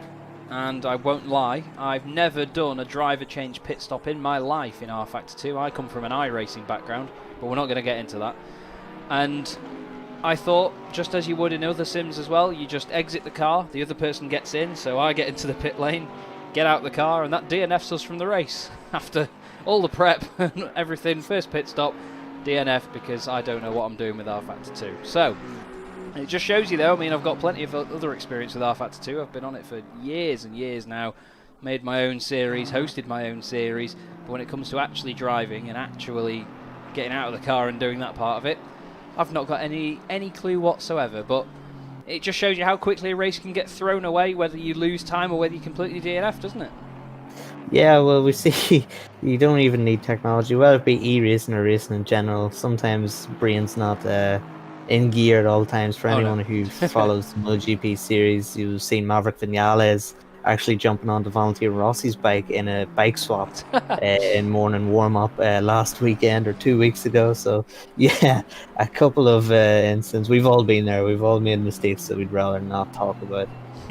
But interesting to see second and third, the Lilac team, Chris Hoke, 1 second off. Like and subscribe now, so really putting the pressure on and might actually be changing for position. But of course, once he gets through, if he gets through the like and subscribe team, he will have to put 10 seconds or more than 10 seconds into that team to that'll make it easier. That'll make it a lot easier. easier. Vasily Anufriev loses the back end. Let's have another look. Curb. Yeah, curb. And literally, Matthias literally just said in the YouTube chat then, they're still using curbs. So it looks still possible to do it on dries. And there you go. Anufriev kisses the curb. And that was that. But sorry there, Connall. Continue, mate. Yeah, no, we were just saying he has to put 10 seconds in given the penalty that he has. But that's made things easier. And he's getting a bit sideways. And this is tough for him. It really is gutting to lose a position like that. You at least want to defend your position for a while and keep Chris Hope at bay. But it's only 1.3 seconds. It's 1 second now over the line. So, yeah, still with these conditions, anyone can make a mistake here. It doesn't matter how good a driver you are. We've seen the best of the best in real life. We've seen the best of the best in esports make mistakes. So, plenty of time to make a mistake. And when you're on the limit like this, Chaz, mistakes can happen just in the blink of an eye. They can, and it's all down to throttle control, not hitting the curbs, and just making sure that you don't lose it. This is the Aston Martin squadron at the moment in the middle of the field. It's Tim Troquet ahead of July Sorp and Dan Long. And, well, Tim looks like he's struggling a little bit there ahead of this Race for Cat car. Of course, they're teammates, or stablemates at least, in the Race for Cat black car leading the way. As there goes July down the inside of Tim Troquet. That car is not happy at the moment of Troquet. The 180 might do a 180 if he's not careful. I did say earlier on the grid that I hope he doesn't for his sake. Just coming through behind there as well is the McLaren. James bringing home the bacon. He's actually racing for position at the moment. Him and Dan Long are also going to be for position, so he's showing some real pace at the moment, is James. And it just shows you how quickly he can just appear in a battle like that. And then look at it, it's opened up again now. So in these wet conditions, as it gets heavier and heavier rain here, it just becomes so easy for this sort of rubber banding effect, as Michael calls it, to just present itself to you. Yeah, it really is. These conditions, one touch of a curb and when you're revving high can just have you spin. As we've seen, of course, just a lap ago with the like and subscribe team. And it really does upset your rhythm. Hard to get back into that, but surely those will be a few warning signs. We've had a few. I mean, over the curbs, when the tarmac is still as grippy as it is, and when it's just the curbs that are greasy, I still don't think wet tires is the right option for the current time. But that will be the warning shot to those teams that, hey, you got to change tires very, very shortly. And as Michael's just put in the YouTube chat as well, the rain is increasing to medium rain, so expect pits to wet tyres in a short while. So, as the conditions change once again to really go onto that curve, we're going to see this really test the drivers more and more. And Bacon's dropped off this now as well. So, not quite sure how that McLaren is handling, but at the moment it seems like a bit of a difficult one. In the McLaren, sorry mate, I'm just going to say, Chumley at the moment is in a little bit of a scrap here, just behind McCoffervan, and he's also got the 991 of Luca Vidlik in there as well, just going down the inside to put a lap on him. Through Yeah, he it's goes. interesting to see these McLarens here. Of course, as Michael has pointed out in the chat, the number 125 car, when Killian was in the car, was actually the biggest movers, up 19 positions from the start. And now that it's getting wet, we've seen James Bacon struggling. We've seen him drop the lead of the silver class. So yeah, these McLarens must be really struggling in the wet. The balance looks like a lot of hard work here to get round in these McLarens. Yeah, the McLarens are often known as quite oversteery cars. Obviously, a lot of the weight in the rear and a lot of the balance is shifted towards the rear in these cars. So, I mean, I remember the old MP412C GT3 LMP TDI GTI used to be a right pain in the backside because at high speed corners it'd want to kill you, and then at slow speed stuff it'd be an understeery pig. And from what I've driven of a set of Corsa Competizione, I found that this 720S was a big change from that, but it just has its moments over the course of a run where the front end just goes away, but the rear end still wants to kill you. So I reckon Samuel Chumley will be showing us that in the moment. Wonder if he's anything to do with the Chumley Pageant of Power. Anyway, Dan Long has not got long in front of him to Tim Troquet. By the look of it, only half a second to him. So it's purple Aston Martin against black Aston Martin here, with both similar neon yellow highlights on them, making them nice and easy to notice. But into the Luffield section, difficult part of the track, isn't it really? I mean, whether you're doing the old international circuit like you can in sim racing, of course we can go back in time and race previous layouts of these circuits on various sims, or whether you're doing the newer one that comes off the national straight there, it's a very difficult part of the circuit because they're quite long corners where you really need to modulate the brakes and the throttle, aren't they? Yeah, absolutely. I mean, with the flow of this track, especially at that sector that you're talking about, you run a little bit wider, you're holding it a bit too tight, bit too defensive, you lose so much time because that runs you the whole way through to the start finish, through the T1, through to the Maggots and Beckett section. So yeah, very difficult with this track. If you lose a bit of momentum, you really struggle, especially here where we are at now with Dan Long coming onto this hangar straight. You get a bad exit out of there. Look how long this hangar straight is. You're just going to get slipstreamed if there's a couple of cars behind you. Well, enjoy being at the back of the group. Definitely. You definitely can do. This is Rustan Kovaluk at the moment, the Polish driver for Drift Team, and if anything of their name is to go by, they will be drifting very soon. They've got another Aston Martin there in front of them, that's Colton Rasmussen in the number 89 machine, leading their class at the moment as they put a lap on the number 112 of Mikael Volkering. It looks like Phil Vitt is out of the race in the number 26 now. And oh no, sorry, not out of the race. He's actually coming out of the pit lane. I do apologise. It's still showing him as coming out of the pit lane though in the Mucker Motorsport Audi. So something's gone awry there somewhere. But that caught me off guard. I was going to say he seems to be quite a high position to have retired. The number 32 has actually got a 15-second penalty. I'm going to just see if Michael gives us a bit of info on why that is. I'll wait till it says Michael is typing, but we'll see. But unfortunately, the Dutch Crown Racing car having a very, very torrid time at the moment in these horrendous conditions, and it's not going their way. Chris Hoker, of course, who is, well, quite conveniently in the same shot, is up to second place after that little incident before for Anufriev.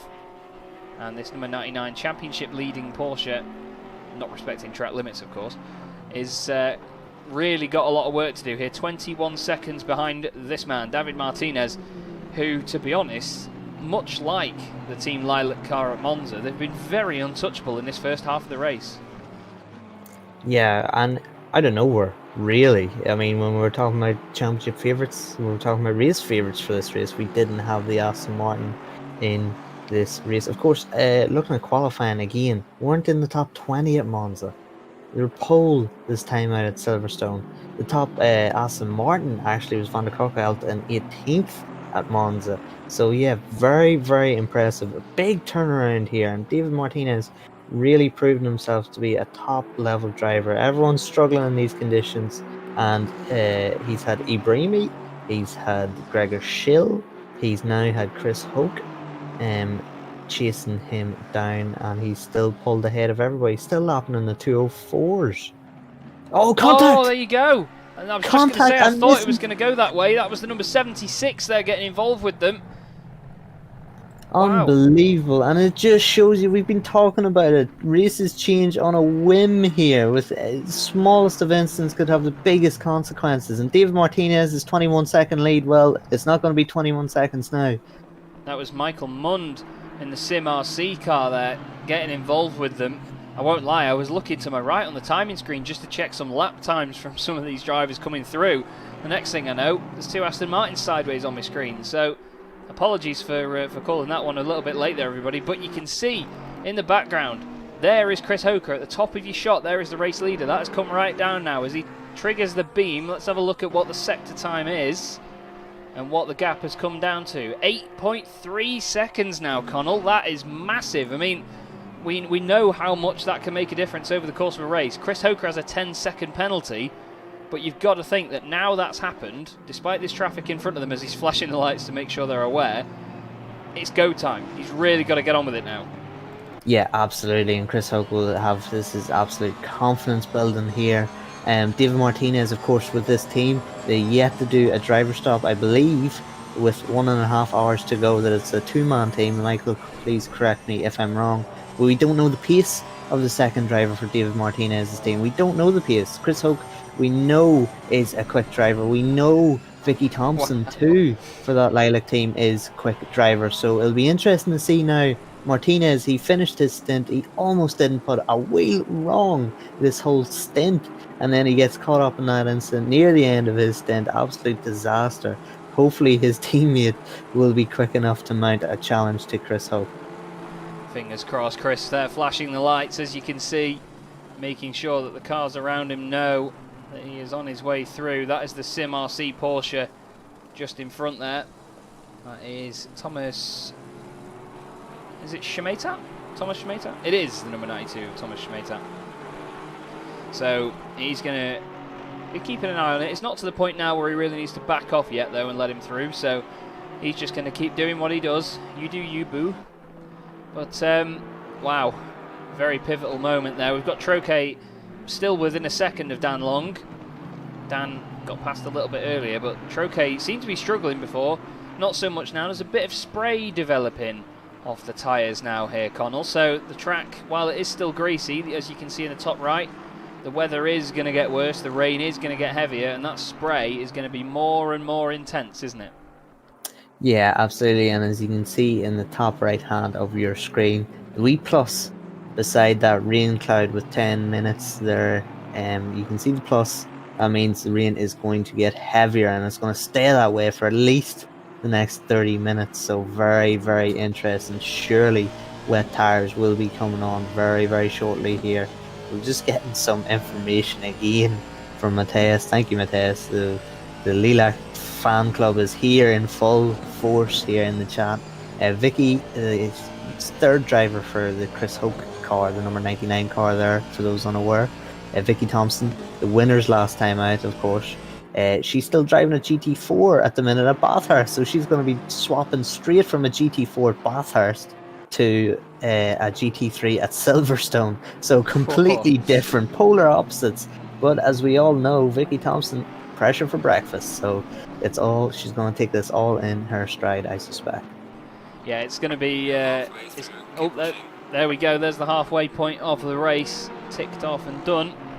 But, yeah, you've got to think that could affect her performance in this race. I mean, I've known from previous sims that if you go and drive a car that handles really well in comparison to the next one that you jump into. I mean, I've done an evening where we had a bit of a fun night a long time ago where we drove an Indy car, and then after that we went into NASCAR trucks on a road circuit. So as you can imagine, the handling performance was different, and it made the truck feel even worse. But when it's the other way round, it gives you a bit more confidence, but at the same time, your brain isn't quite dialed into the reaction times with how much quicker they are. Obviously, the difference between GT4 and GT3 is not humongous. A lot of it is down to, of course, cornering speeds. But I think Vicky has the talent to not have to worry about the change, I think. But we'll see, because you need to think about how the stints will obviously line up with one another. This Colton Rasmussen This is actually for position as well, with Thomas Shemetap at the moment, and behind them as well is third place Vasily Anufriev in the Porsche, and he's actually got, that's Luka Vidalik just behind him there for position now, Connall. So this is another battle near the front that's closed up. Yeah, well, we've seen the pace of Vidalik last time as he almost gets sideswiped there. That was a little dangerous, but everything makes it through okay. But we've seen Vidalik, the pace of him at the end at Monza, phenomenal. He was closing down per Vicky Thompson, being pressured the whole way through. He brought it down from, I think it was a 14-second lead down to 2 seconds. Yeah. Unfortunately, made a couple of mistakes at the very end of the race, but forgot to warm up. Even though track temperatures are cool, and I think they're pretty warm at the minute because they're putting on some serious pace now. They are indeed, and now the rain has gotten a little bit heavier. You can see in the top right of your screen, it's going to get to medium rain, and then it's going to get even worse in another half hour. So gradually the conditions are deteriorating more and more here at Silverstone. Just recapping who is leading each class, then David Martinez, of course, in the Aston Martin, the race for Cat Motorsport Black Machine. The Moldovan driver, not Romanian, is doing a great job at leading this race and has done from pretty much the very start. Tim Troquet in 11th position in the number 180 Redline Zach Racing car is doing a good job there. Dan Long is the car ahead of them on track, but that is not for class position.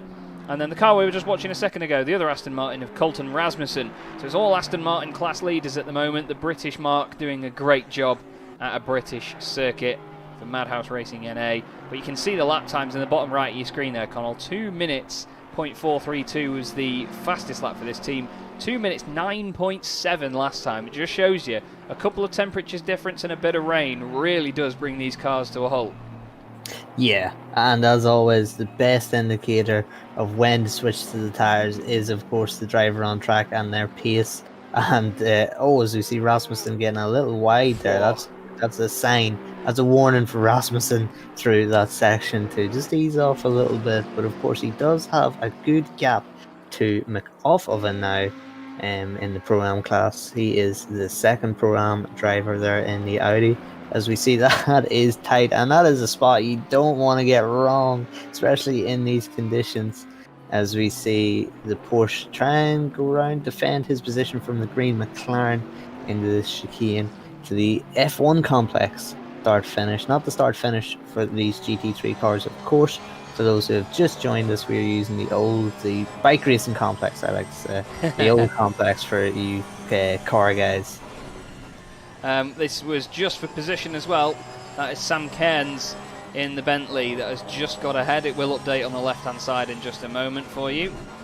But the Bentley, as I said before, it is a massive boat, so it does well when it gets wet out there. He's got the bow very much so creating waves as things stand. But Sam Cairns, we've not seen much from the Bentleys at the moment, but I'll tell you what, with that wing and the struts on the side of it like that as well, and the angle of the end plates, it always looks like it's going fast even when it's sat still. Interesting to see the Porsche and the McLaren battling in the background though. That's the number 112 McLaren of Mikael Volkering, and he's actually down in 31st position with a 15-second penalty as things stand. It was for a collision with the number 207 car a little bit earlier on in the race, which is Dominic Tower. Two green cars, of course, magnetising towards one another. But McLaren pushing at the moment to try and get further up the order, but it seems that Shemaitep stopping him in his tracks. But then again, he's got every right to still battle with him, hasn't he? So it's certainly an interesting one how a lot of these different battles are now starting to overlap a bit. We didn't see too much lap traffic at Monza. It seemed to just trickle in towards the end of the race, but at this point, because of how technical this circuit is, it really has spread the field out a lot more here, hasn't it? Yeah, absolutely, of course. Even though there's this big straight that we're on to now, the Hangar Straight, there isn't much time done on straights, whereas Monza is straight. Lots of full throttle, straight line, and then into chicane, so it does keep the pack nice and bunched. And between it being bone dry in beautiful conditions and this being greasy as well, and the nature of Silverstone itself, it has indeed spread out the field. But we've still seen some fantastic action And we are seeing Martinez now. We're just looking at Martinez. We're trying to monitor that gap. He has opened it back up to 9 seconds over Chris Hope. Martinez, absolute standout driver of this race. He is done phenomenal.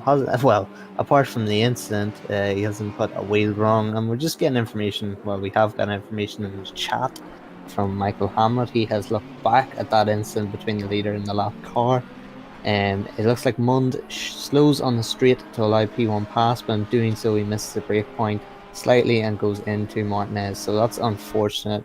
The intentions were good, but there's no maliciousness involved, so at least for that. But just unfortunate, and it just shows you how these conditions catch you out, even when you're trying to give up a position, let alone trying to defend a position.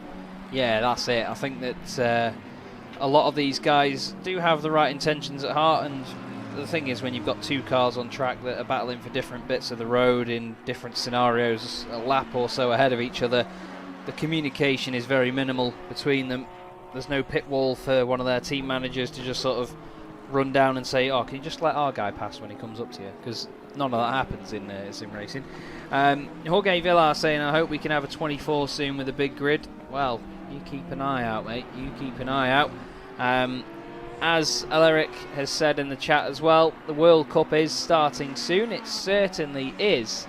And I'm very much looking forward to that. I'll be on the comms for that one. 2 weeks today, we have the 10 hours of Suzuka.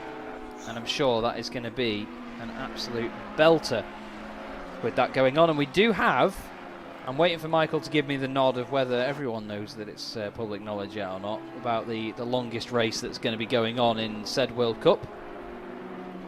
Well, I imagine it will be, because at the end of the day, I think it's on the website. But we'll see. We'll see. But there is going to be, let's just say, a long race. Lucky Luke says yes. Lucky Luke says the right answer, basically. Yes, there will be the 24 hours of Spa. I wasn't sure whether it was announced yet, Michael. I'm sorry. I'm not very good at this whole promotion thing. But yes, the 24 hours of Spa will be coming to you from the Sim Grid as well. And I believe all of us involved in this series will be involved in that as well. And that is going to be an absolutely fantastic day of racing. And I'm hoping to stay in for the whole thing. I'm not sure whether my eyes will let me, but I'm going to aim to try and stay in for the whole thing, but we will see. Just looking here, though, Andrzej Dedacek in the Connection Lost Racing team.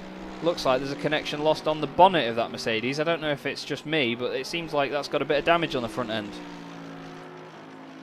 Yeah, we obviously didn't see the incident. Last lap was a 2:11, which looks really slow compared to the best lap. But of course, that's no indicator of an incident because track conditions are so poor now. Of course, we're seeing cars back in the fast guys, I believe, are doing into the 205s. But just want to bring up the SimGrid World Cup. Michael's just beat me to it. I was going to say 100 teams registered. The qualifying pace, and it's not just a one lap pace. I believe, correct me if I'm wrong, I'll not say the amount of laps, but you have to do a certain amount of laps, and that decides your average pace. And the pace is ridiculous. It's so ridiculously close. I mean, my fastest qualifying time doesn't actually get me in to the splits. And I consider myself a decent driver, and my fastest qualifying time doesn't actually get me into the splits. And those guys are doing, that's their lap time over an average of about 15 to 20 laps. It's crazy, isn't it? Absolutely crazy. I couldn't do the sort of laps they're doing as an average, even in one go. It's bonkers. Aquilex is saying, damn, that Merc is using active air cooling. I'm pretty sure that's not legal. I like that. That is good, as he's just getting in the way of Vasily Anuferev there. Again, good intentions, not fantastic execution there. But Anuferev seems to have opened that gap up to Weidlich a little bit more now. Weidlich 3.1 seconds back. It was a lot closer earlier when the traffic got involved. But fastest driver average in the World Cup is qualifying at 59.4. Ouch. That's disgusting pace. That's actually demoralising. I don't think I'm going to touch SEC now for about a week. Where's that uninstall button? Let's not do it now. That's heartbreaking. It really is. It really is. Here's the side Max Motorworks Aston Martin, by the way. That's had a very lonely race so far. They've got 6 seconds behind them, and I believe they're 6 seconds behind the car in front as well. So in a bit of clear air at the moment is Michael, can't pronounce his name very well, Kundakcioglu? Kondacioglu. For any of our Turkish viewers, I'm well sorry. versed, I think, in Turkish names come from motorbike racing. Of course, there's a great Turkish dynasty going on with Kenan Safoglu and Toprak Razgatlioglu. Oh. So yes, Kondacioglu, I think, is pretty good attempt there, Chaz. Thank you very much for clearing that up. Wow. I tell you what, I don't know how you do that with an Irish accent as well. July Sorp then is in 9th position. Move on, Chaz. 9th place in the number 85 Aston Martin. We've got a bit of an Aston Martin train going on here. It's quite long with Tim Troquet at the back of that one. James Bacon is in 12th position.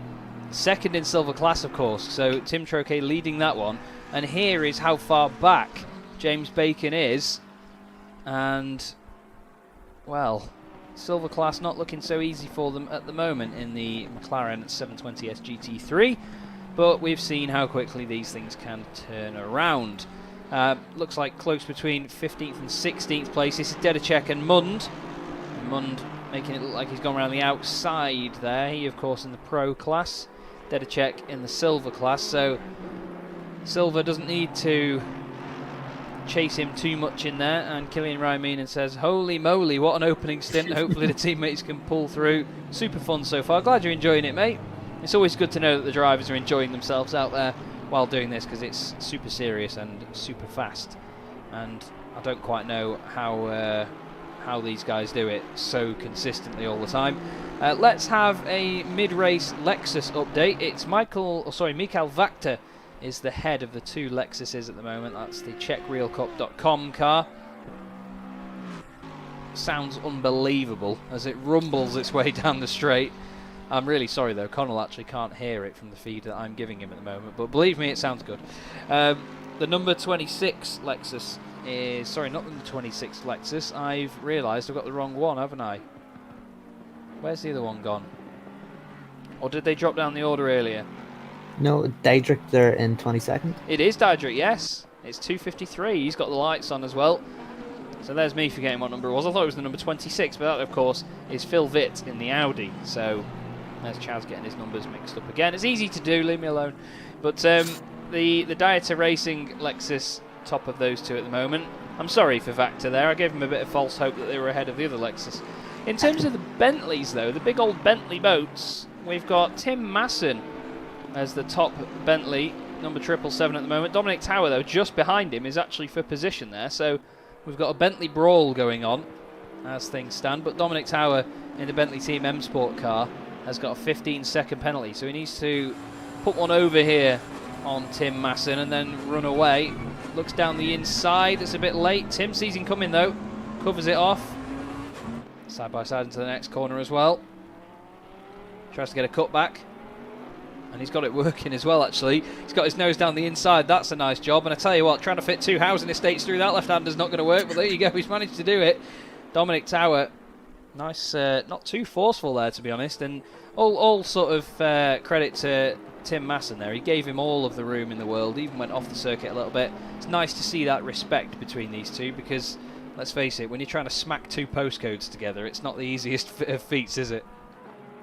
No, it's not. That was good driving there from both parties. Could have made it a lot more difficult for each other there. Just looking at that forecast again, 10 minutes time is going to get even heavier. The track has stayed greasy for pretty much most of the race since it started raining. But yeah, I just want to give a shout out. Now, this isn't because he's my... Well, it is because he's my fellow Irishman. The only Irishman on the grid, so I'm quite proud of his efforts. Killian Raiminen. P28 to P7 in one stint. And about, what was that, an hour, Killian? So fair play to you both. As maybe a local expression, he kept her pen, fella. Wow. Now, I've heard a song that you might have heard of called Stay With a Johnny, but I'm not going to go into that song at the moment. But someone that is certainly doing that at the moment is David Martinez, isn't it? Yeah, it looks as though it's going to be a two-man team. He's almost done 2 hours in this car. Chris Hoke has brought that gap down to 5.5 now. So Chris Hoke really trying to put the pressure on Martinez. Of course, he might not have known, obviously, that Martinez got caught up with a back marker. He may have just thought that he made a mistake himself. So he might be trying to put the pressure on and force a mistake from Martinez. But of course, in these conditions, as we've said previously, we've said in the last hour, anyone, no matter how good you are, can make mistakes. As we see Chris Hoke coming around, still doing 206s in these conditions. That is phenomenal. It is very, very strong pace. And he's now 5.5 seconds off the race leader. It's been a great comeback drive at the moment. And to be honest, they started, what, 6th on the grid, was it? So it was always going to be a bit of a comeback to the very top of the field. But doing a smashing job so far is the number 99 Porsche. The other one that we were going to keep an eye out for as well, the number 97 Zachary Royal, now up into 5th place. So after a great opening stint by Lucas Cruiser, Zachary is holding that car true for the Sidemax Motorworks team. And we've got a lot of Sidemax fans in the YouTube chat as well. And 99 Porsche is going way ahead in the championship lead, says Lucky Luke. And you are not wrong, mate. You are not wrong. It's certainly looking good at the moment. But it's easier said than done to wrestle these things around all the way. So we've got an hour and a quarter left to go in this race. It's getting to almost 6 PM game time, and it's almost 5 PM UK time as well. And whatever planet Connall's on, it's probably about 3 in the morning. Dominic Tower, sorry mate, wrestling the Bentley through here then. He is now the top Bentley in the field. And Dedicek down in 17th, the only Mercedes in the field. But look at this as well, actually. I've just realised in the top 5, 4 of them Porsche 911s. Yeah, and we've seen that in Monza. We're just seeing, actually, look at those gaps between P8 and P10. These three guys are absolutely nose to tail. Phenomenal action going on. Even we are almost 2 hours in and these guys are battling tooth and nail. Look at these guys. We have got 2 Aston Martins and an Audi. But yeah, as we see, between the driver swaps and the conditions, people have different pace going on. This Audi is really closed up. 209 last lap.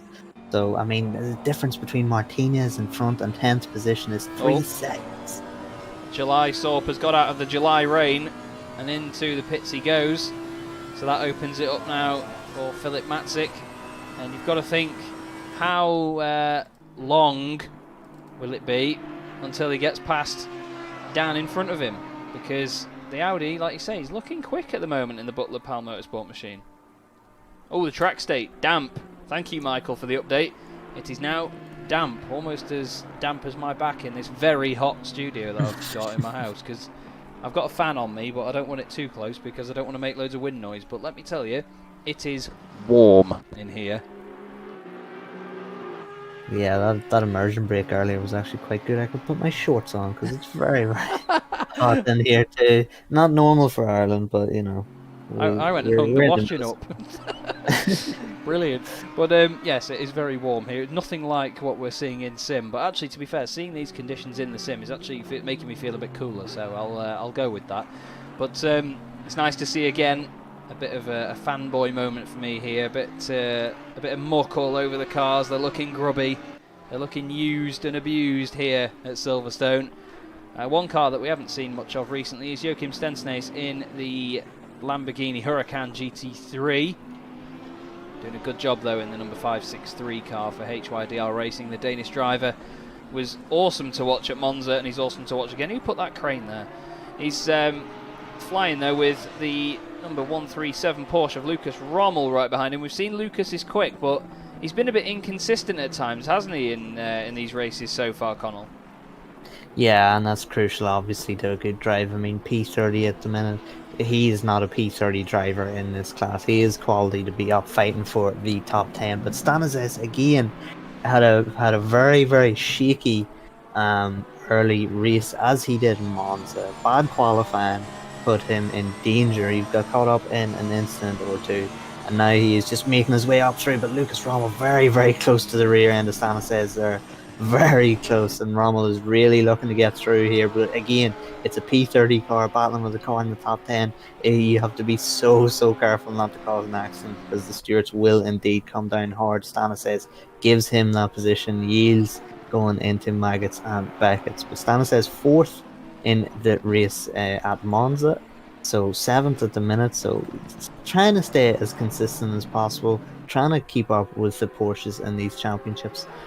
Doing the job rightly now, I would say. He is indeed. The only Lamborghini in the field and the only Ferrari in the field is making waves at the moment is James Parker. He's just got past Paul Diedrich in the last sector, and he's already gapped him as well. So looks like Parker is flying away, and Philip Matzik has got into 9th position, by the way, in the Audi. Looks like he's maybe moved around a little bit, or has he? Or no, I think I may have missed that. I've had a bit of an issue with my Discord this last week, where messages give me a notification about a minute or 2 minutes after they've come through. So I just had the message from Michael saying P8 to P10 had a bit of a switch around, but no, that was from a few minutes ago. So apologies, that's at my end. But James Parker, as I was saying then, he's making moves at the moment. He's just behind the number 96 Aston Martin here, who is of course currently sat a little bit further up the order in 6th position, but you can just see there the pace that he's got. He is quicker than some of the guys up front at the moment here, Connall, and Michael Contagioglu couldn't really do much there to defend from that. Yeah, it's really frustrating for the Coach Steve Academy guys. We know their pace. I mean, we've seen Gregor Schill, what he can do in qualifying. We've seen him get caught up in that incident but come back, and then the disaster with the stop-go penalty, the attempted switch to wets, and then the dry tires being put back on, basically wasting a pit stop. So absolute disaster for these guys after such a bad weekend at Monza, qualifying second at Monza, looking like they were pace guys. See him again here at Silverstone and just having a disaster of a time. But again, more races to go here in this Endurance Cup. We can regroup, and I think now with the consistency we're seeing from the Lilac team and the Like and Subscribe team, I think for Coach Steve Academy team going forward, they will just be looking for wins. Maybe not necessarily the championship given the disaster of the past 2 races, but certainly as we go to Nurburgring and Paul Ricard, surely they'll be looking for a win to round out the season. Yeah, they have indeed. They've gained 7 places since they had that issue in the pits as well, and I'm sure they're not going to stop there.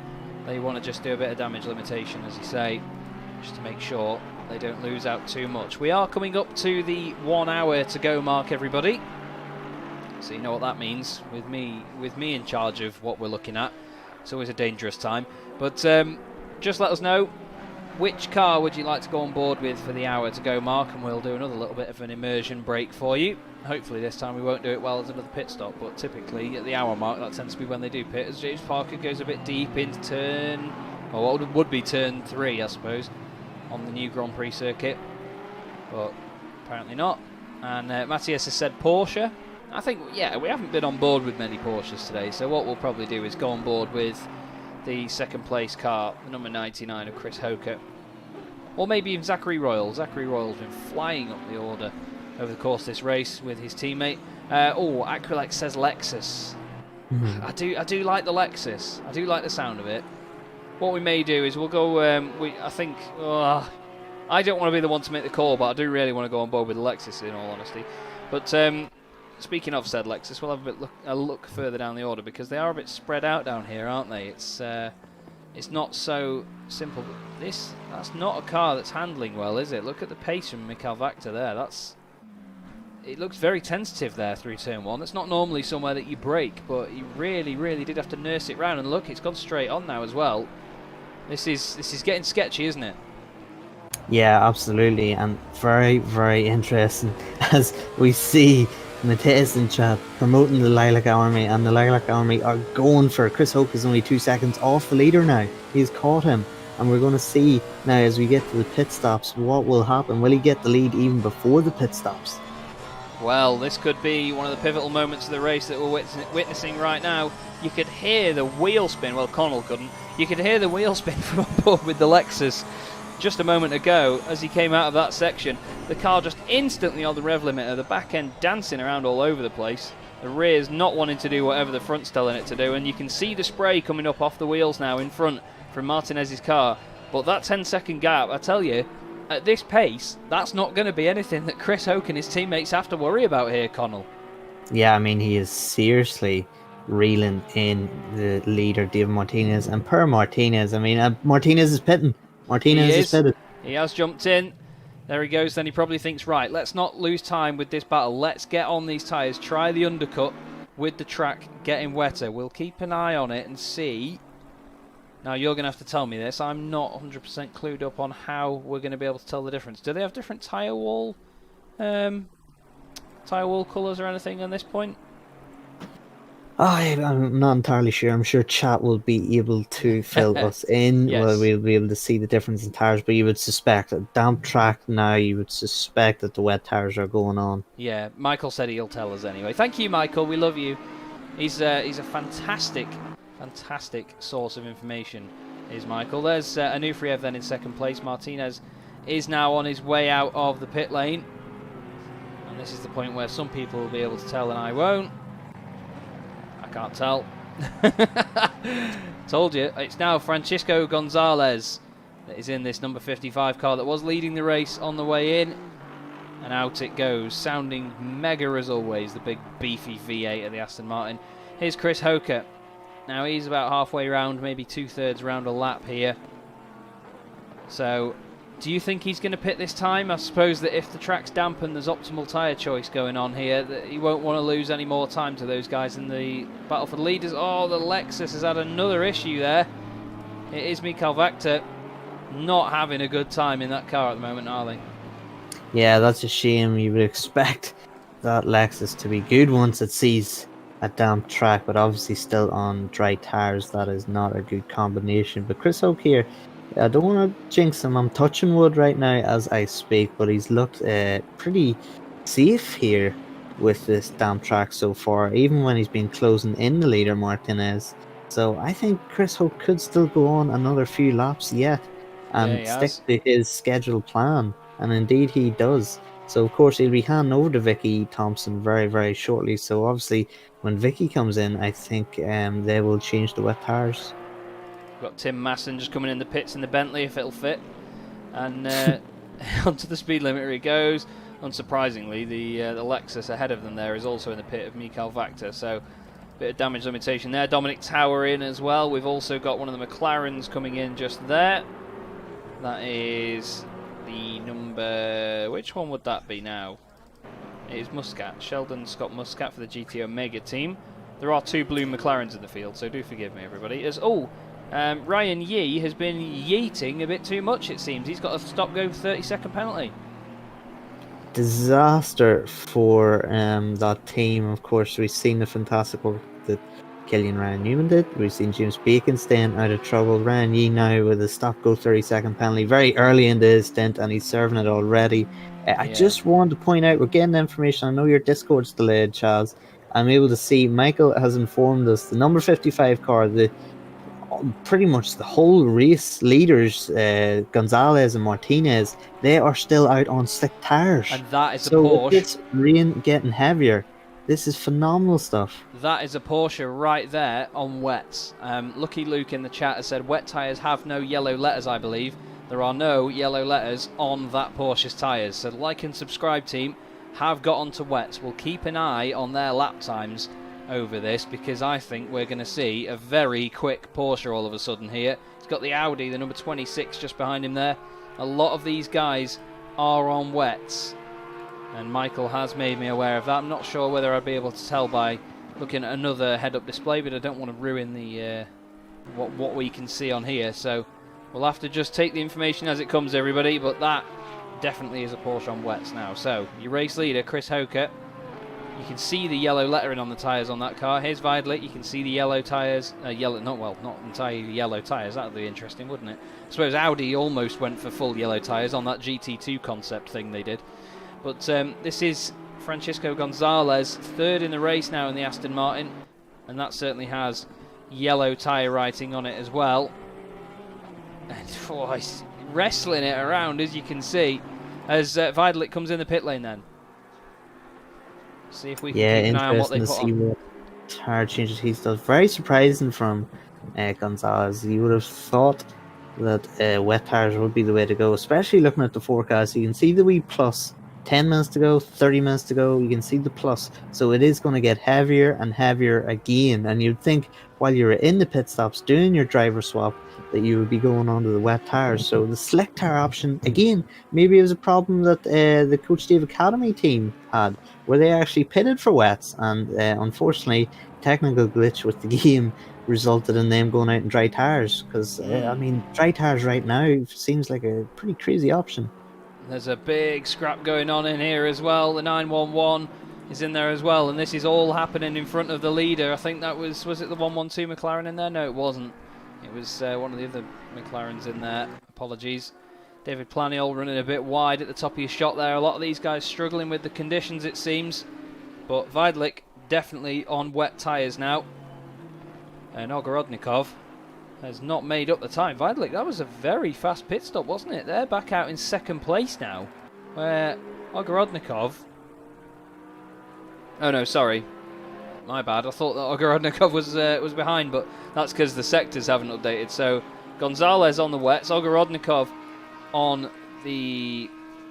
No, Gonzalez is on dries. It's Ogorodnikov and Solman that are on the wets. So we'll see what the gaps are. So this time, when he crosses the line, because Hoka has triggered the timing beam, we're just waiting for Gonzalez to do the same, and then we're waiting for Ogorodnikov to do that as well. We've got 4.6 was the difference last time, and that doesn't look like it's got much bigger. You can see them all going offline there to cool the tyres. They're going into the very wet section of the track, aren't they? Very, very interesting. Good awareness from Ogorodnikov to do that. And again, doesn't seem like it would have much of an effect until you get to those last 10 minutes. And if you haven't been doing that the whole way race through, if it does dry out, which it doesn't actually seem like it is going to, that could play a big part in your tyre wear. But Ogorodnikov, very, very interesting. He's only 4.5 seconds off now, Gonzalez. But according to Michael Hamlet, we're just getting his information in chat, as always, the magician behind the information that we get. Pace between wet and slick so far pretty even, and once it is pretty even, that is generally the balancing point. That is generally when you win for wets, because it's only going to get quicker, or excuse me, the slicks are only going to get slower. Yeah, definitely. As the weather gets worse, which it is scheduled to, I say scheduled, it's sort of forecast to. You can see the Bentley moving around there in the background as well. The big old boat of a Bentley. That's Juraj Chenchek. Is it Chenchek? Sorry, Uri, if I've got that wrong. It's Jure, isn't it? That's how we said it last time. The Slovakian driver, I believe, trying everything he can at the moment to keep those tyres on optimum performance. I'm pretty sure we will not see any yellow writing on the side of those tyres, because that Bentley is definitely on wets with that performance. Here's Marcel Fusi in 7th place at the moment, chasing down the 96 of Michael Kondakcioglu for position here. So 96 and 97 right together. And I'll tell you what, we're going to go back outside just to see. He's definitely on wets. I think the number 96 is also on wets. Yes, they are. So a bit of an even playing field here for these two cars in this one, Connall. Yeah, and just a point Mateus in the chat has made is that this might not be a precautionary measure by the drivers. You've seen Ogorodnikov cooling the tyres. This might actually be a reactive decision, actually cooling the tyres because they're overheating. I mean, the track is only damp, and we're getting information from Michael that the number 55, Gonzalez, on the dry tyres, second fastest on track right now with his new slicks. So really, we still don't know how this is going to play in. It's so up and down, isn't it? And then also an interesting one to note is this man, James Parker, currently up into 12th position in the Coach Dave Academy Ferrari. Now, we're not just biased, but this is a great comeback, because after the pit stop issue earlier, he's made his way right up the order, but we'll have to see how that continues over the rest of the race, because it could put him a little bit out of sync just by a couple of laps over the other cars.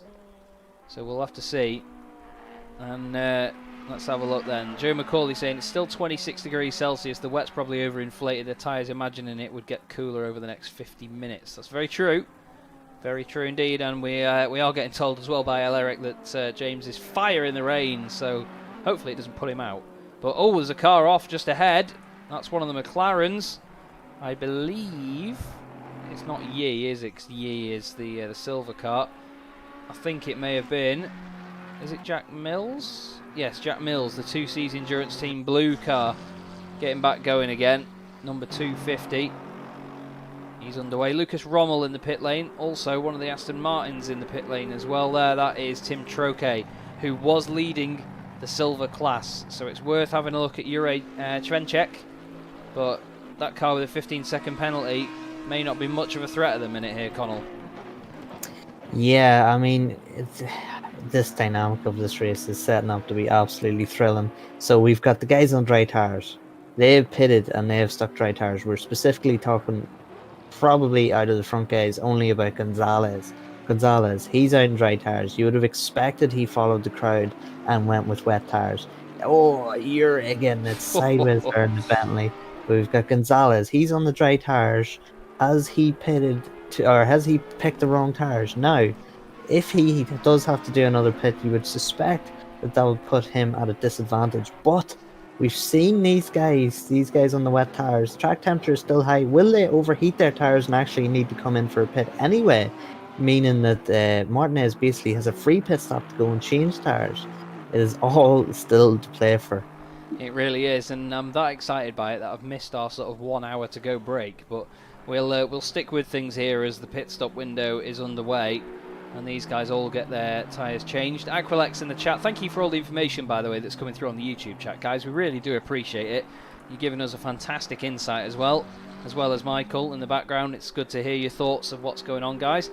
He said that damp with a big grid still provides a pretty decent dry line, so you can run slicks. Otherwise, you have to cool the wets in the offline as often as possible to decrease the tyre wear. And it's a very good point because it does simulate a dry line around here. So the guys that are on slicks aren't at too much of a disadvantage because of the grid size and because of how much this circuit is being used up by all of these cars in this race. Yeah, and still no real spray coming from the cars, so that is a big indicator too. Getting information pretty crucial towards this race and to the front of this race. Number 55 of Gonzalez has hit a car at Stowe, pitting, now on wet tyres. So has the 55 thrown this victory away after such a great drive from Martinez? Gonzalez has made a mistake. He's collided with a car at Stowe. Now we should see the white banding on the tyres. Indeed, we don't. Is he still on slicks? I'll have to confirm with Michael. But regardless, he has had to pit. He is a lap down now on the Lilac team. It's a real shame, that. Real shame indeed. But, well, the race does keep developing bit by bit, doesn't it? It's a real crazy one. Chris Hoke in the pits. He is. He is in the pits indeed. Right then, is this going to be a tyre change? Because surely he's going to feel the need for it now. If everyone else goes on it, we will stick with him just 1 sec, everybody, just to check. You can see the yellow writing on those Pirellis there, the wonderful Pirelli P0 tyres that everyone knows and loves in the motorsport and just overall in the motoring industry. Fantastic, fantastic tyres. And no, I've not been paid to say that. But we'll have to just keep an eye on them. I don't think I've stared at tyres this long, and other than that time I crashed once in the sim. But he is on the wets. There you go. You can see the change. Out he goes. And the championship... That's Victoria Thompson in there. It is Vicky Thompson in there now, yes. So driver change and tyre change. Vicky straight into the race on wet tyres. Let's see what she can do then. And Gonzalez down the straight through Copse. There is the change for the lead then. I'll try and get the right cameras one day. There it is. That's all the lead is at the moment for Gonzalez. So Vicky doesn't have all the work in the world to do here, but we know that getting these cars around a wet track is not easy. A little bit of a flick left and right there from her through Maggots and Beckett's. But it's going to be interesting now, the difference between these two cars as this track gets ever wetter. You've got to think now, though, Connall, that 55 car is going to be at a severe disadvantage. You would think the responsibility, though, on Vicky Thompson's shoulders from Monza to get that first win, secure that first win, being the last driver out, and now having to come straight from a GT4, Bathurst of all places, into a Porsche GT3 at Silverstone in damped conditions on wet tyres, chasing down the leader who's only a second in front, and not only having to chase Gonzalez down, having to put 10 seconds into Gonzalez to win this race with 50 minutes to go. I mean, that is pressure. This is going to be a tantalising end to the race once again here on the Sim Grid. Don't forget, everybody, please do like the video and subscribe as well. We have plenty more action just as exciting as this coming up for you in the long run as well. And there is a little bit of spray coming up off those tyres now as well. So Vicky is going to be in a prime position to just get the laps in, really show everybody the pace at the moment in that Porsche. Igor Ogorodnikov, let's not forget about him. He's third at the moment for the like and subscribe team.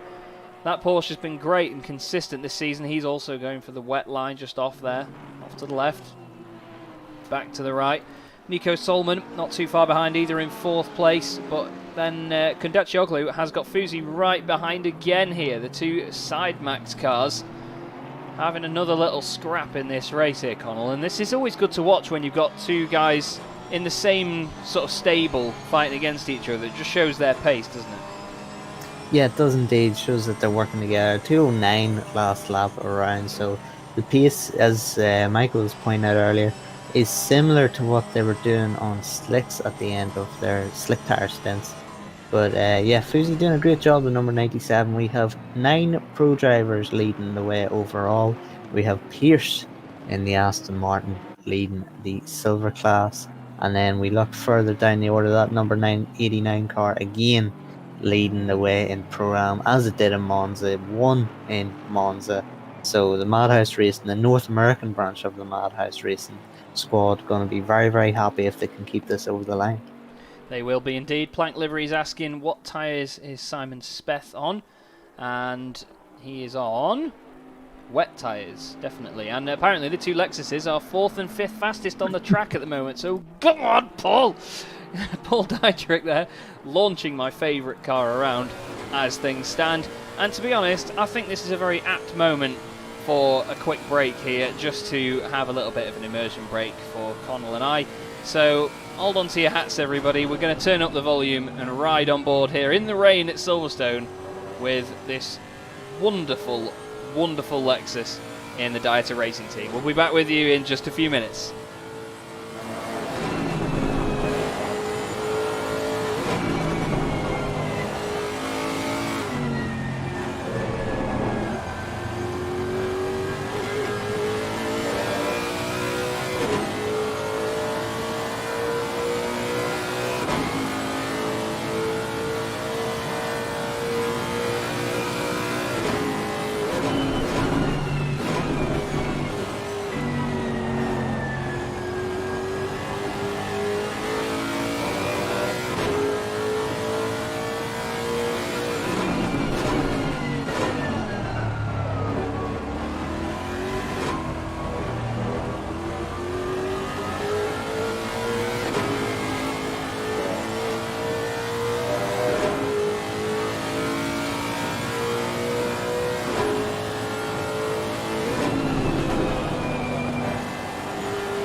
I'd like to just point out, everybody, that I'm having a bit of a man moment right now on board with this Lexus. What a great sounding machine this is.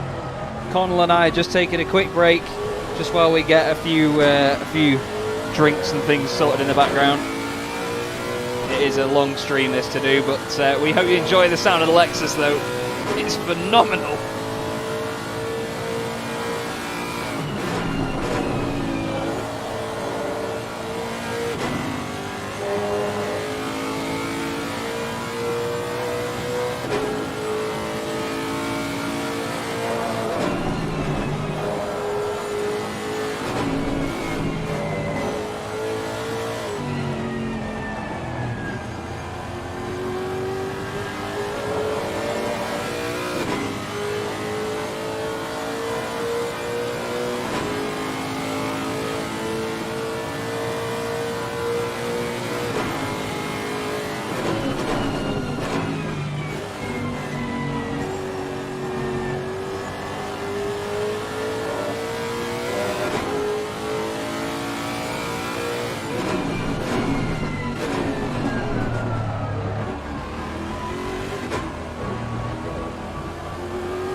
Oh, that was a bit of a man moment there, I won't lie.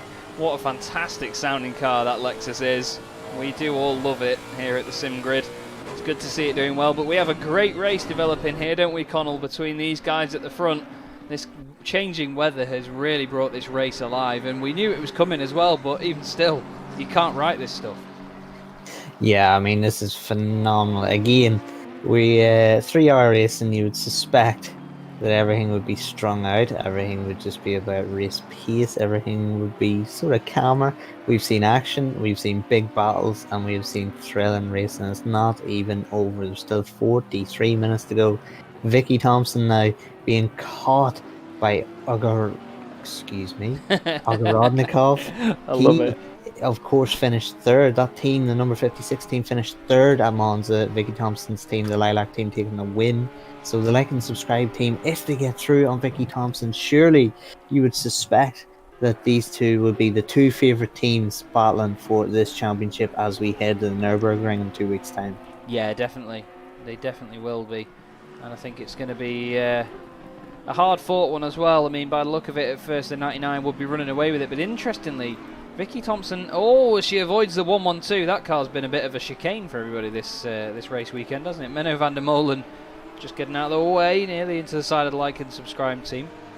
But I was just going to say there that Vicky Thompson is not really setting the world alight at the moment here. She's probably used to driving GT4 cars. She has just jumped out of one at Bathurst to come and do this. But Gonzalez has opened up that gap quite a bit now. And to be fair, this gamble to stay on slicks for this long has been inspired, hasn't it? They're still on slicks now on a damp track that's getting cooler. That thing's flying.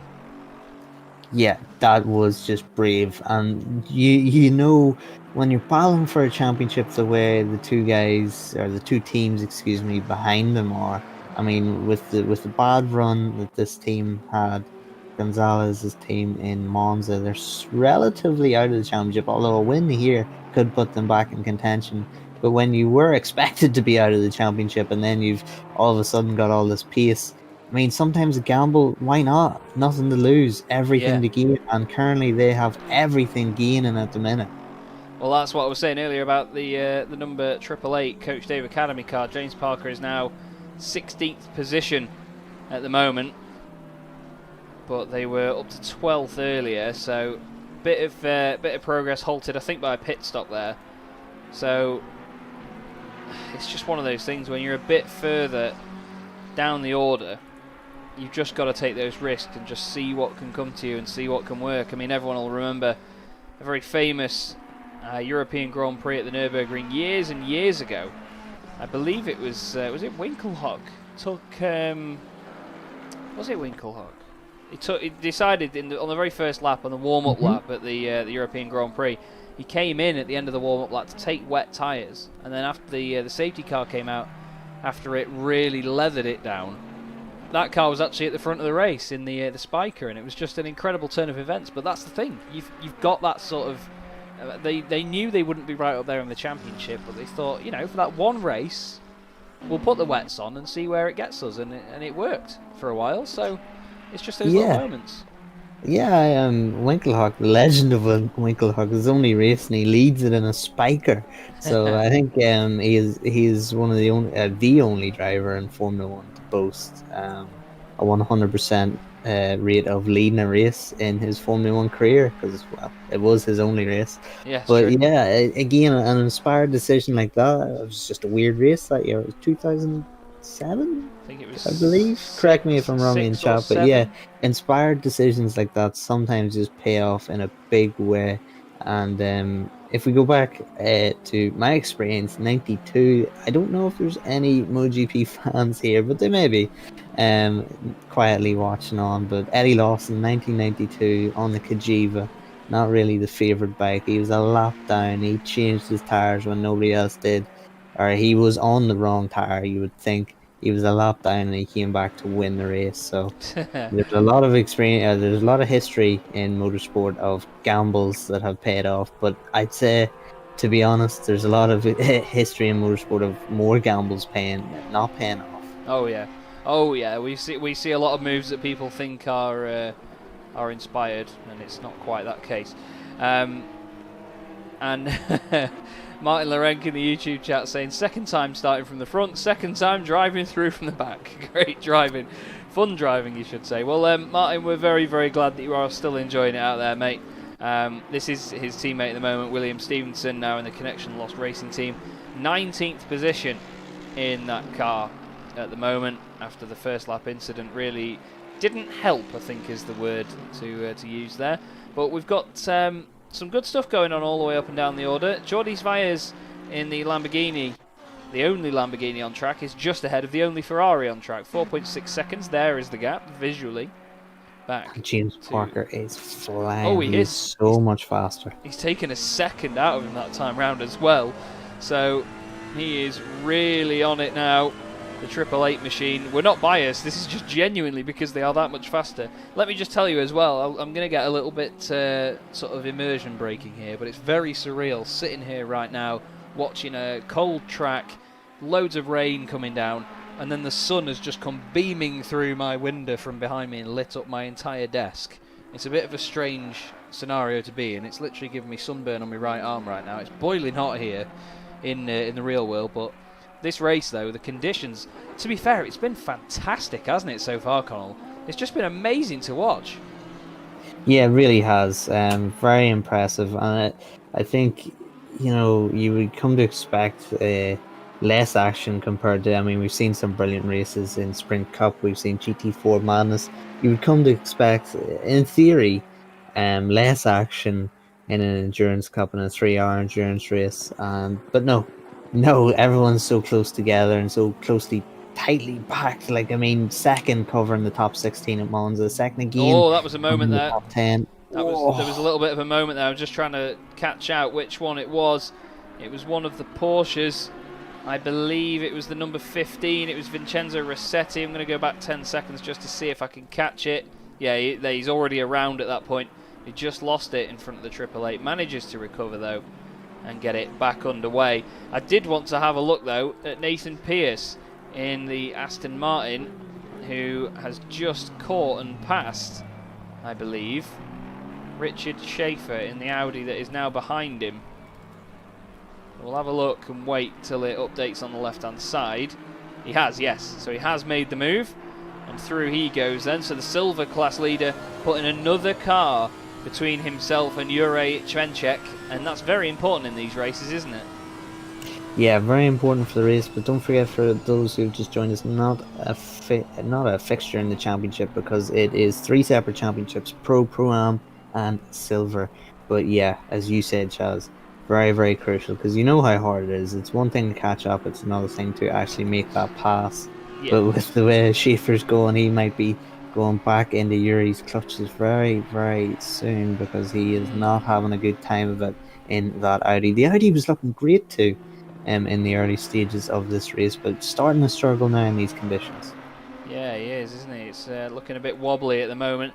Michael just confirming as well, the 777 here of Simon Speth is still within touching distance of getting the place from the number 207 car ahead because of their penalty.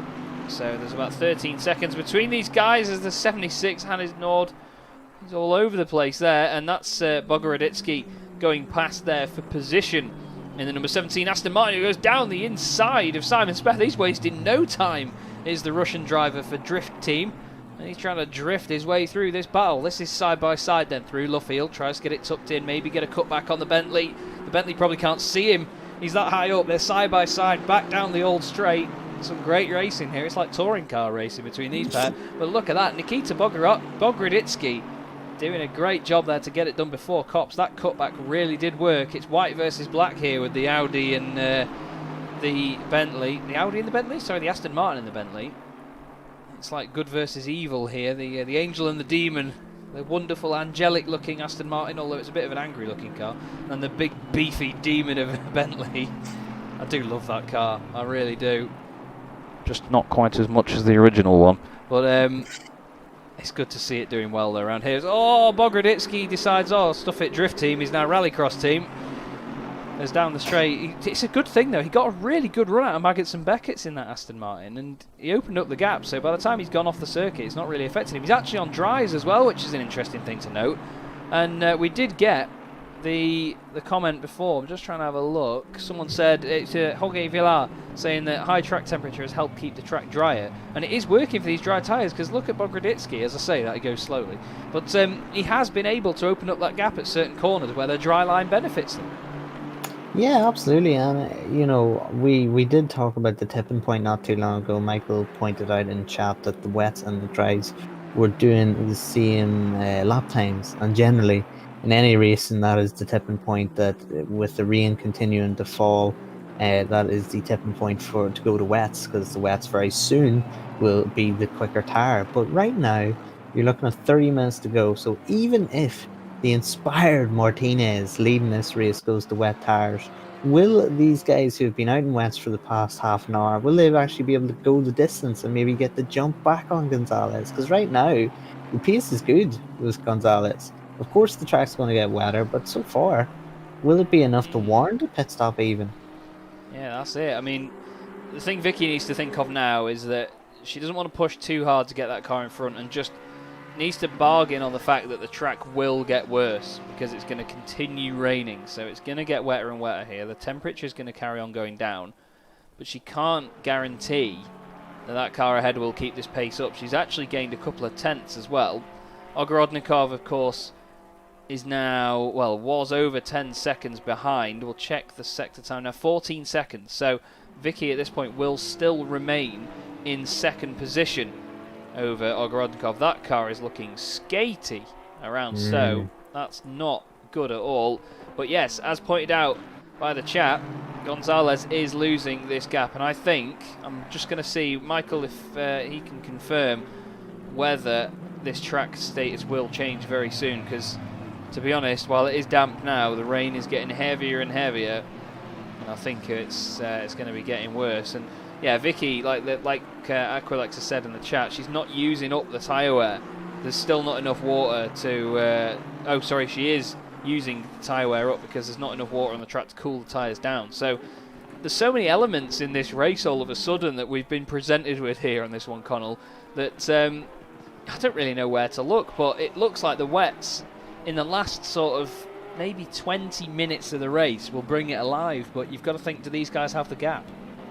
Yeah, and especially Vicky Thompson now is on fresher wet tires than what she will be in the last 10-15 minutes.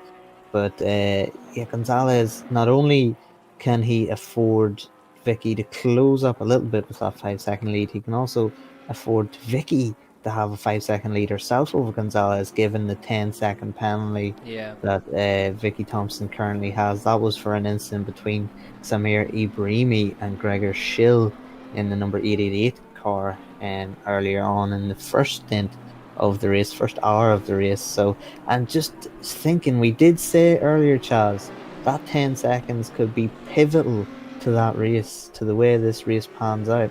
And interestingly enough, Gonzalez, if it remove that penalty from the equation, Gonzalez is getting caught. That's a lot of pressure on. But knowing he has that 10-second buffer, it just eases the strain on Gonzalez that little bit. Yeah, it does indeed, and that's the thing. It is all about that strain and the pressure from the car behind and the car that you're battling. So whether Vicky can continue to pile the pressure on or not remains to be seen, but she's doing a good job so far, considering she's just been racing a GT4 at Bathurst as well. She's doing a cracking job around what is the final corner on the GP circuit. The reflections off the runoff area there looks absolutely stunning. Here's Kundachioglu in 6th place in car 96 at the moment, still ahead of Marcel Fusi in the 97. These guys have been close for a long time, but not battling each other too hard. They're probably just thinking championship points at the moment. And Lucas Cruz's teammate here, the Hungarian driver, doing everything he can. The back end, oh, that's drift team, I tell you what, that was sideways. Hind Saig at the moment is 11th, Belgian driver in the number 446. It is actually still Nathan Pearce leading the silver class at the moment, and Kyle Friesen leading for Madhouse Racing North America. And I tell you, they've been the real ones to beat in this AM class at the moment, aren't they? Yeah, definitely. Really establishing their claim for this Pro-Am championship. I mean, 2 wins from 2 would be a significant mental blow for the rest of the field. And of course, their nearest competitors, of course, Rossetti. If you go back to the number 15 car, yes, we're on board with them, Chaz, preempting my point. Thank you very much, Chaz. The I number didn't actually 15 plan car. that. Oh, you did subconsciously. But the number 15 car is 5th overall in the Pro-Am class, of course, 2nd in Monza. So with the 89 car taking the win, or the expected win so far, this is a bad day at the office for the number 15 car if they want to keep in touch for this championship. Yeah, it's crazy how quickly these championships can open up and close very quickly for these guys. The gap now to the lead has opened up again. It went down to 4.5 seconds earlier. It's now 6.7. Whether traffic has had anything to do with that, we will have to see. Ogorodnikov was 14 seconds back from Vicky Thompson earlier, but I think Vicky is putting in the times. Look at that, 18.7 second gap now. Vicky, a bit of a drift on the exit there, coming through into Club Corner. And she's pushing hard now in that Porsche. You'll probably see her go offline there just to cool the tyres. Maybe as well use that as a signal to the Aston Martin in front saying, I'm coming through. I need to get past you very quickly, please. Let me go. But it's never that easy with lap traffic, we all know. No, of course not. We've seen many instances. Verstappen a knock on anybody? Oh, you're going for that one. Whew. That'll get me hot under the collar, that. It's Planiol, by the way, in 5th place in this race for Aston Martin. I almost feel sorry for them because they're having a great race, no doubt about it. They're in 5th position, but they've got 9 seconds to the car. No, sorry, they're not 9 seconds ahead. Solman is 9 seconds behind 3rd. Let's have a look at their time. He was 14 seconds ahead of Kondaccioglu, 41 seconds behind the car in front here. So he doesn't really need to push too hard because I think realistically, taking away any sort of incidents that may occur, that is not really going to come down, as the gap at the front was about 8.9 seconds just before it changed on the timing screen. So I think that Gonzalez, might have made this gamble work, but we'll have to see how the track develops at the very end. Yeah, and phenomenal recovery by Planiol, of course. Those guys actually had to do an emergency driver swap because Planiol in his first stint couldn't get it out of first gear. Yeah, very true. So yeah, fantastic, and still top. I was going to say top Aston Martin, but they're not, of course. Leading second Aston Martin and staying ahead crucially of Kondaccioglu. Of course, he had Van de Koekeldt in his car earlier on. So fantastic driving from Planiol and his teammate to keep in recover. Indeed. Lucky Luke asking what the level of dampness is. Michael, if you could please let the guys know in chat so they can see from there. But the track is still considered damp. Air temperature 24, track temperature 24 now. So that's interesting that the track isn't really much hotter than the ambient temperature. So we'll have to see whether it gets any worse. It's now 30%. So thank you, Michael. He's been an absolute hero, not just behind the scenes, but in organising this as well and helping out with everybody that gets involved.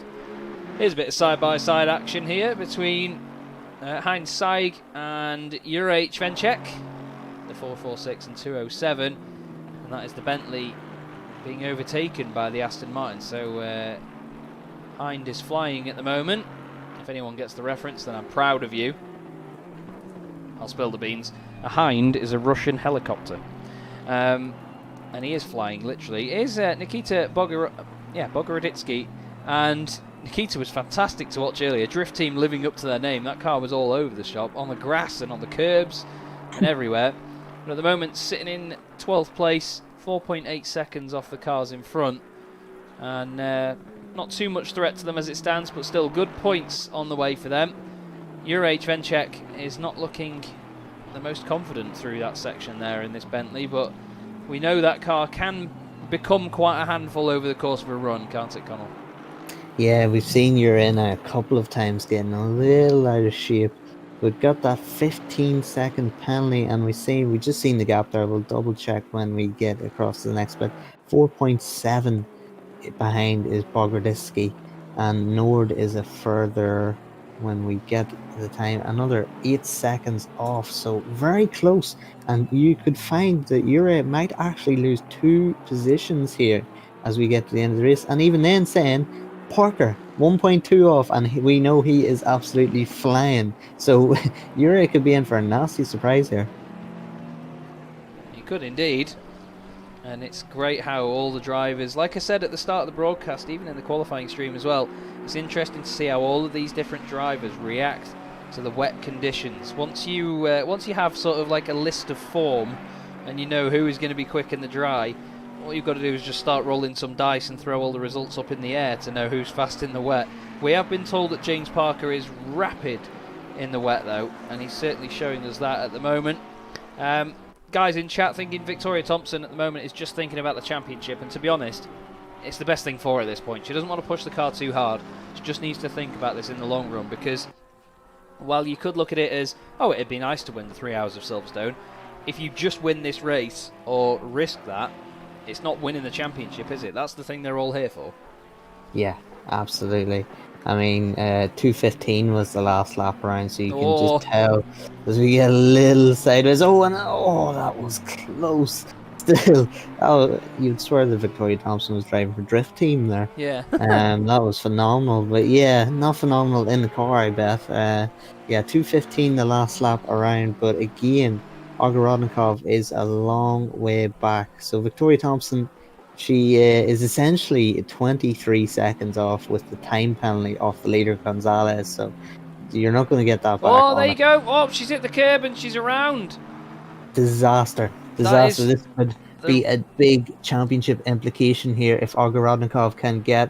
But she hasn't lost a massive amount of time, but that is a warning sign. What a recovery that was, though. But it was just that little bit of curb on the outside and that runoff on the right rear. And there's guys in chat as well saying that, of course, Francisco Gonzalez, she doesn't need to overtake him at this point because of the fact that they got a DNF at Monza. So it's not really that important for them to beat them here at Silverstone. It'll be an amazing performance if Gonzalez can carry on and win this race. That looks a bit more likely now. Let's have a look. The gap is 13.1 seconds. So at this point, Victoria Thompson will still hold on to second place for Lilac Pro Spiel Tribe. But to be honest, it could happen to anyone out there. It's a sketchy surface. That Porsche is looking lively at the moment, though.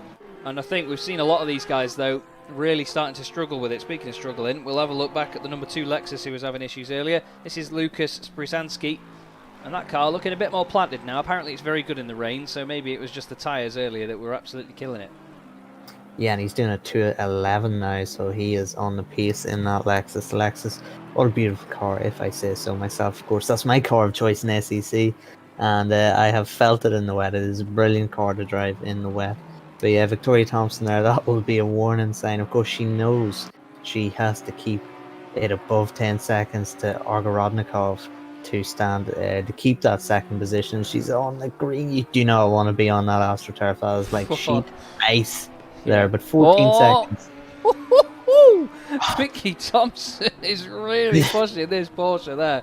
Apologies, everyone. This is going to be a long 20 minutes for Vicky Thompson. She is doing a fantastic job so far, but she just has to keep it straight, has to keep it out of danger. Ogorodnikov isn't exactly setting the world alight with his times, but these guys are struggling now on these wet tires. Yeah, this is getting sketchy, to say the least. And I mean, look at this as well.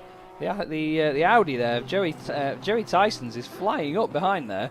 And that's a car that looks like it's on absolute rails at the minute. Again, on wet tyres, but it's certainly flying.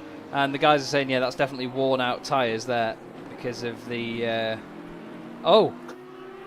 And P3 apparently has lost it at Abbey before going into the wall. So they've actually lost more time, 17 seconds. So the gap's actually gone up, if anything now. So Vicky just needs to hold that gap over 10 seconds. The lead gap now is 26 seconds. So that's absolutely fine by their account at Lilac. They'll be very happy. But yeah, Joey Tyson's, he's showing you the difference now. Just that you can have by having tyres that are in better nick at this point. 19 minutes to go in this race, and it's going to fly by Vicky sideways through Maggotts and Beckett's. And out of all tracks in the world and all places, probably discount Eau Rouge and Blanchimont at Spa, that is not where you want to be sideways, is it? Yeah, my heart is in my mouth watching Vicky. Again, we had it at Monza again. We were so nervous watching her with that gap being chopped down at Monza going into the final few stages. Poor Vicky. And the Lilac team has really put her under pressure. Whatever they're paying her, double it. Yeah, definitely. I agree. All this, though, is playing into the hands. Is that the 97 Porsche there? It is. Marcel Fusi is now a few places down from where they were earlier. Has that car got slicks on it? Let me just get a closer look at that. That's on slicks. Very, very interesting. It's going fast. 209. We've seen Vicky Thompson doing a 215. Yeah. So that's a significant difference. Gonzalez, Martinez, that team, the number 55 team, what a fantastic decision they have made. And it just shows you, obviously I don't know the reason behind their DNF at Monza, but it just shows you for teams possibly thinking of competing in sim grid watching right now, do not quit out. Even when all hope looks like it is lost. If Gonzalez and Martinez had that incident, whatever they had, I'm speaking completely hypothetically. I don't know what their incidents were. But say they had a crash, they had an incident, they were down at the back of the grid, and they made their way up to say 15th or 10th, the championship would be looking a lot different right now. Yeah, he pitted for slicks 2 laps ago. This is Jordi Zvaja. Something's gone wrong there. He's been sat away from the pit box and now he's just pulled in. That's a real shame for them. That's going to lose them a lot of time. This is Marcel Fusi then in the number 97 Sidemax Motorworks car, unlapping himself from the leader. Oh, sorry, second place Vicky Thompson. And that car on slicks is flying around here. This is fantastic to see. Amazing difference in pace. Great driving from Fusi. That Cymax Motorworks team, I mean, they should be up at the front, shouldn't they? They should be battling realistically with Vicky Thompson, Olga Rodnikov, Gonzalez. Really should. As we look back at Jody's wires, hopefully, whatever problem they were having there is eradicated. I'm just trying to see if he goes on to dries or whether he's back out on wets. Lights up the rears and away it goes. I was just intrigued to see whether they made the same decision to go on to dry tyres there, but we'll have to keep an eye. Fusi is now only 2.3 seconds behind Nathan Pearce, so we'll go on board. There is the car ahead, the number 180 Aston Martin. They're not in class. They're not in the same class, so it's not for position effectively.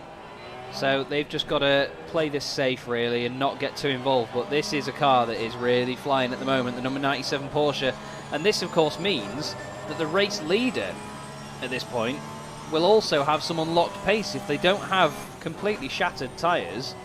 I mean, look at this, he's just reeling him in. It's just bonkers. Like, we've had a track that's consistently been rained on and got worse and worse, but these guys are just making a real good effort on this dry line, aren't they? It's like the 2011 Canadian Grand Prix all over again. Yeah, it almost is as long as the Canadian Grand Prix too, but not quite. It just has to be double the duration of this race to be the Canadian Grand Prix. But yeah, fantastic decisions here to go try. I mean, that really was the brave, seemingly mad move to do, and they stuck with it. They stuck to their guns. They knew they could feel what the grip was. They could feel the track underneath them, and fair play to these guys. And you have to say, it's not as though Gonzalez and Martinez were nowhere and then just made a great tire choice and all of a sudden are leading. They were there, they were opening the gap, they were on pole position, they were destroying the guys, opening up that gap. So really, Gonzalez, after the disaster of Monza, DNF, and championship favourites. Sorry there, Marcel Fusi had a bit of a moment coming into Copse that would have scared anybody. He's got 44 seconds though to the car in front, so I'm not sure that's going to get closed down, but keep an eye on it though. Keep an eye on that gap. So Kundacioglu back to Fusi, 44.7 seconds, but Francisco Gonzalez with 15 minutes to go in this race is doing an amazing job. And yeah, the 97, as Michael's just said, in P7 is 5 seconds quicker than P2 and P3 on that last lap. So that thing is on fire on those dry tyres, and it's epic to see the pace difference. Just looking a little bit further down though, we will of course have a quick look. Nathan Pearce is leading the silver class still at the moment in the Redline Zach Racing Aston Martin Vantage, and doing a cracking job there as well. They haven't done a 180 this race yet, so they're doing fine. There's a commentator's curse, sorry boys. And then further down the order, 19th place, Kyle Friesen for Madhouse Racing NA, doing another good job.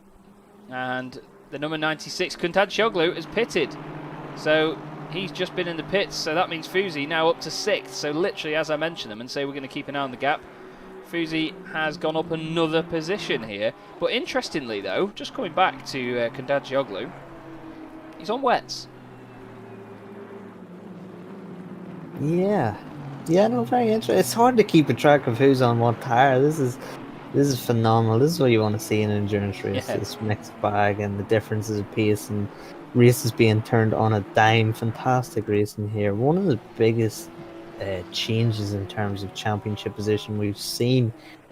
First and third in the championship are second and third on track at the minute in terms of the pro class, but the biggest losers, you would have to say, the number, excuse me while I find it, the 207 of Yuri Trencek and Killian Ryan Meenan's team, number 125 McLaren, not even featuring there in the top 23. They were, let me just check the results, they were second in silver class. Dominic Tarr in the 207 car, or excuse me, Trencek in the 207 car were the class winners at Monza. They are now, is that 6th or 7th? So Owen Wenlock in the number 95 car, they were third at Monza, so they could be big gainers on P1 and P2 in the championship. Yeah, they really could be. And P4 has apparently taken a big risk and pitted for new wets. And actually, no, that looks like a car that's on slicks to me. That does look like a car that's on slicks. There is definitely, is there tyre rating? There is tyre rating. So now, David Planiol is on dries as well. So this thing is flying. It's just crazy. They know that there's not too long of the race left for this track to develop any further. It's behind there. That was the number 92. Matthias Weber there having a bit of a moment with the 911 car. That was Jarno Kausch, and that was for position as well. So Jarno putting his nose down the inside and scaring the life out of Matthias Weber.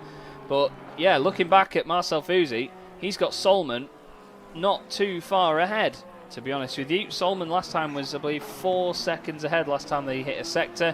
Solman, let's have a look at that car. That's on wet still, so surely Fuzi will be closing in, but it depends on the tyre life. There is Solman just gone behind the timing tower on the left of your shot. This thing looks planted, doesn't it, Connall? Yeah, he looks phenomenal now.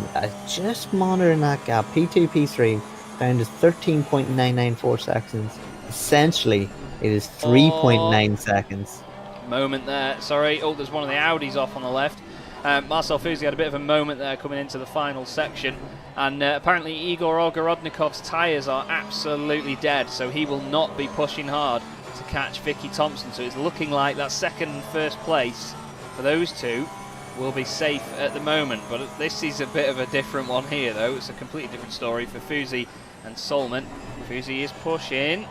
It was 4.4 a while ago. It's actually 4.7 now, so interesting to see if this track is developing and getting just past that sort of threshold where it does become a circuit where you'd need wet tyres, because we've seen how quickly that can change. We'll keep an eye on that sector time though, just for next time they go. It's after Stowe at the end of the straight. So there is Nico Solman there, just coming through from the bottom of your shot with the McLaren in there as well. I believe that's one of the 2Cs cars. And there is Marcel Fuzi. So just as he comes around here then, Solman, you'll see the white line on the circuit just on the exit of the corner there. I believe that's one of the timing sections, or is it? Am I getting it wrong? It isn't, is it? Well done, Chaz. Epic stuff. I thought it was. It should be. It should, yeah, it should be, because it's painted on the circuit. Well, oh well, is what it is. He's actually going to go across the line on that part of the track. Nope, that's not one either. Brilliant. Well, it's 4.9 seconds now, and it was 4.7, so Fuzi is actually not really on it. Planiol back in the pits, though. Now, that he was flying a minute ago, and we've just had a comment from Joe McCauley saying P4 is going to catch P3. Maybe he got done for speeding in the pits, because that's straight through the pit lane. And you've got to think, is that... Oh, no, I thought that was Nico Solman. I saw a blue car at the bottom of my shot then. It scared the life out of me.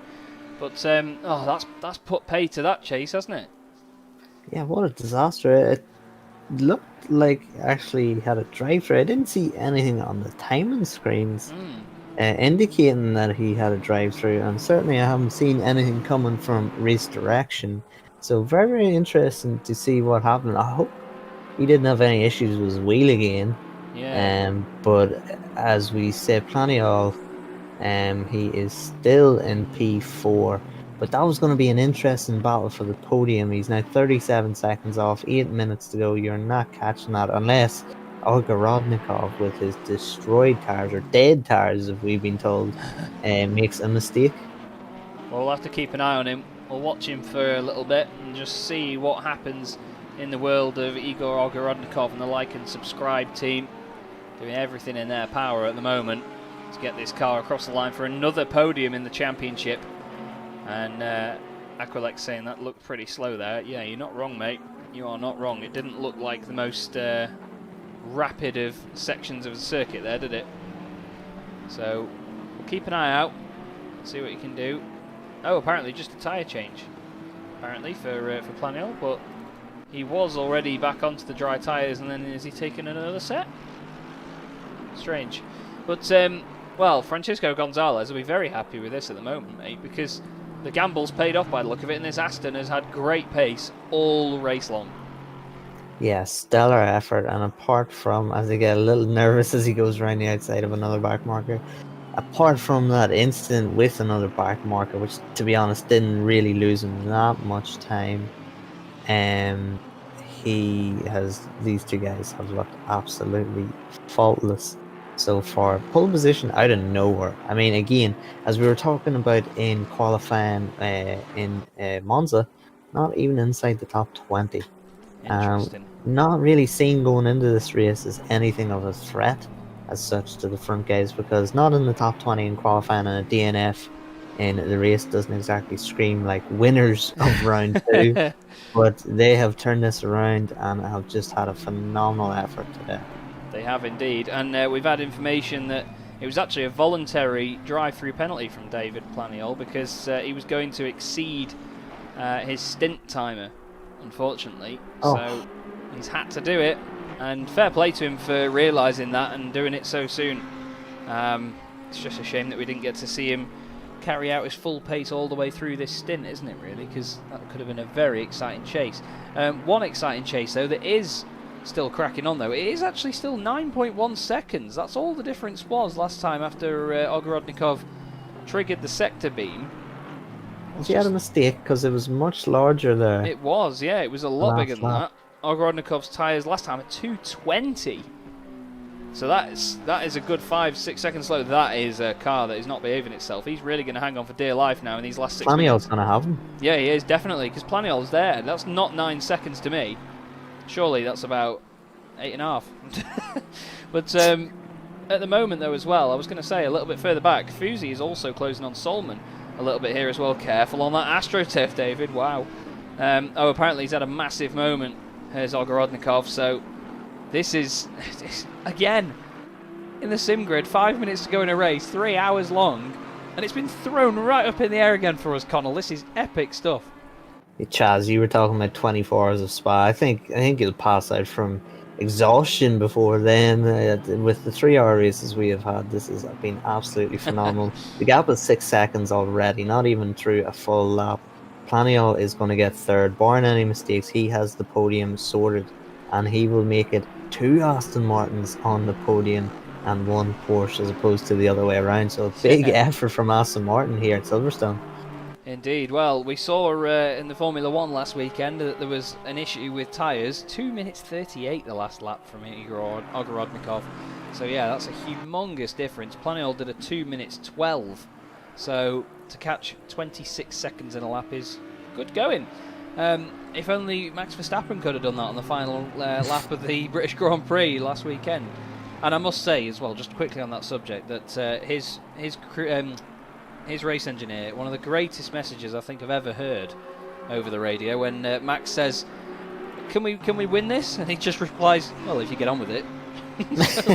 Absolutely amazing radio message, but it's true. It's true, isn't it? Yeah, we had similar. My first ever Formula 2 race I watched actually last weekend. Yeah. 2 weeks again at Silverstone, and I can't remember the driver name. It was for the Red Bull Junior team. I don't actually follow Formula 2 normally, so I don't know the driver. Forgive me. but he was asking about the cars in front trying to get through, as we see another moment for Arka Rodnikov. Oh, But he was just told to drive faster. Yeah, with a lovely curse word in there as well. Yeah. This is going to be the moment. I'm pretty sure that you're going to see third place change. Igor Ogorodnikov is not going to be able to do enough to defend here unless he pulls out some sort of miracle over David Planiol. Let's have a look what David can do. Look at the Audi coming through as well, the number 26 down the inside. I thought if that was going to ruin the battle, that would be a right way to do it, wouldn't it? Wow, that was close stuff there. That is the number 26. Is he down the inside, David Planiol? The number 26, by the way, Mita Bonka, was like 33rd earlier. He's now at the 21st in the race.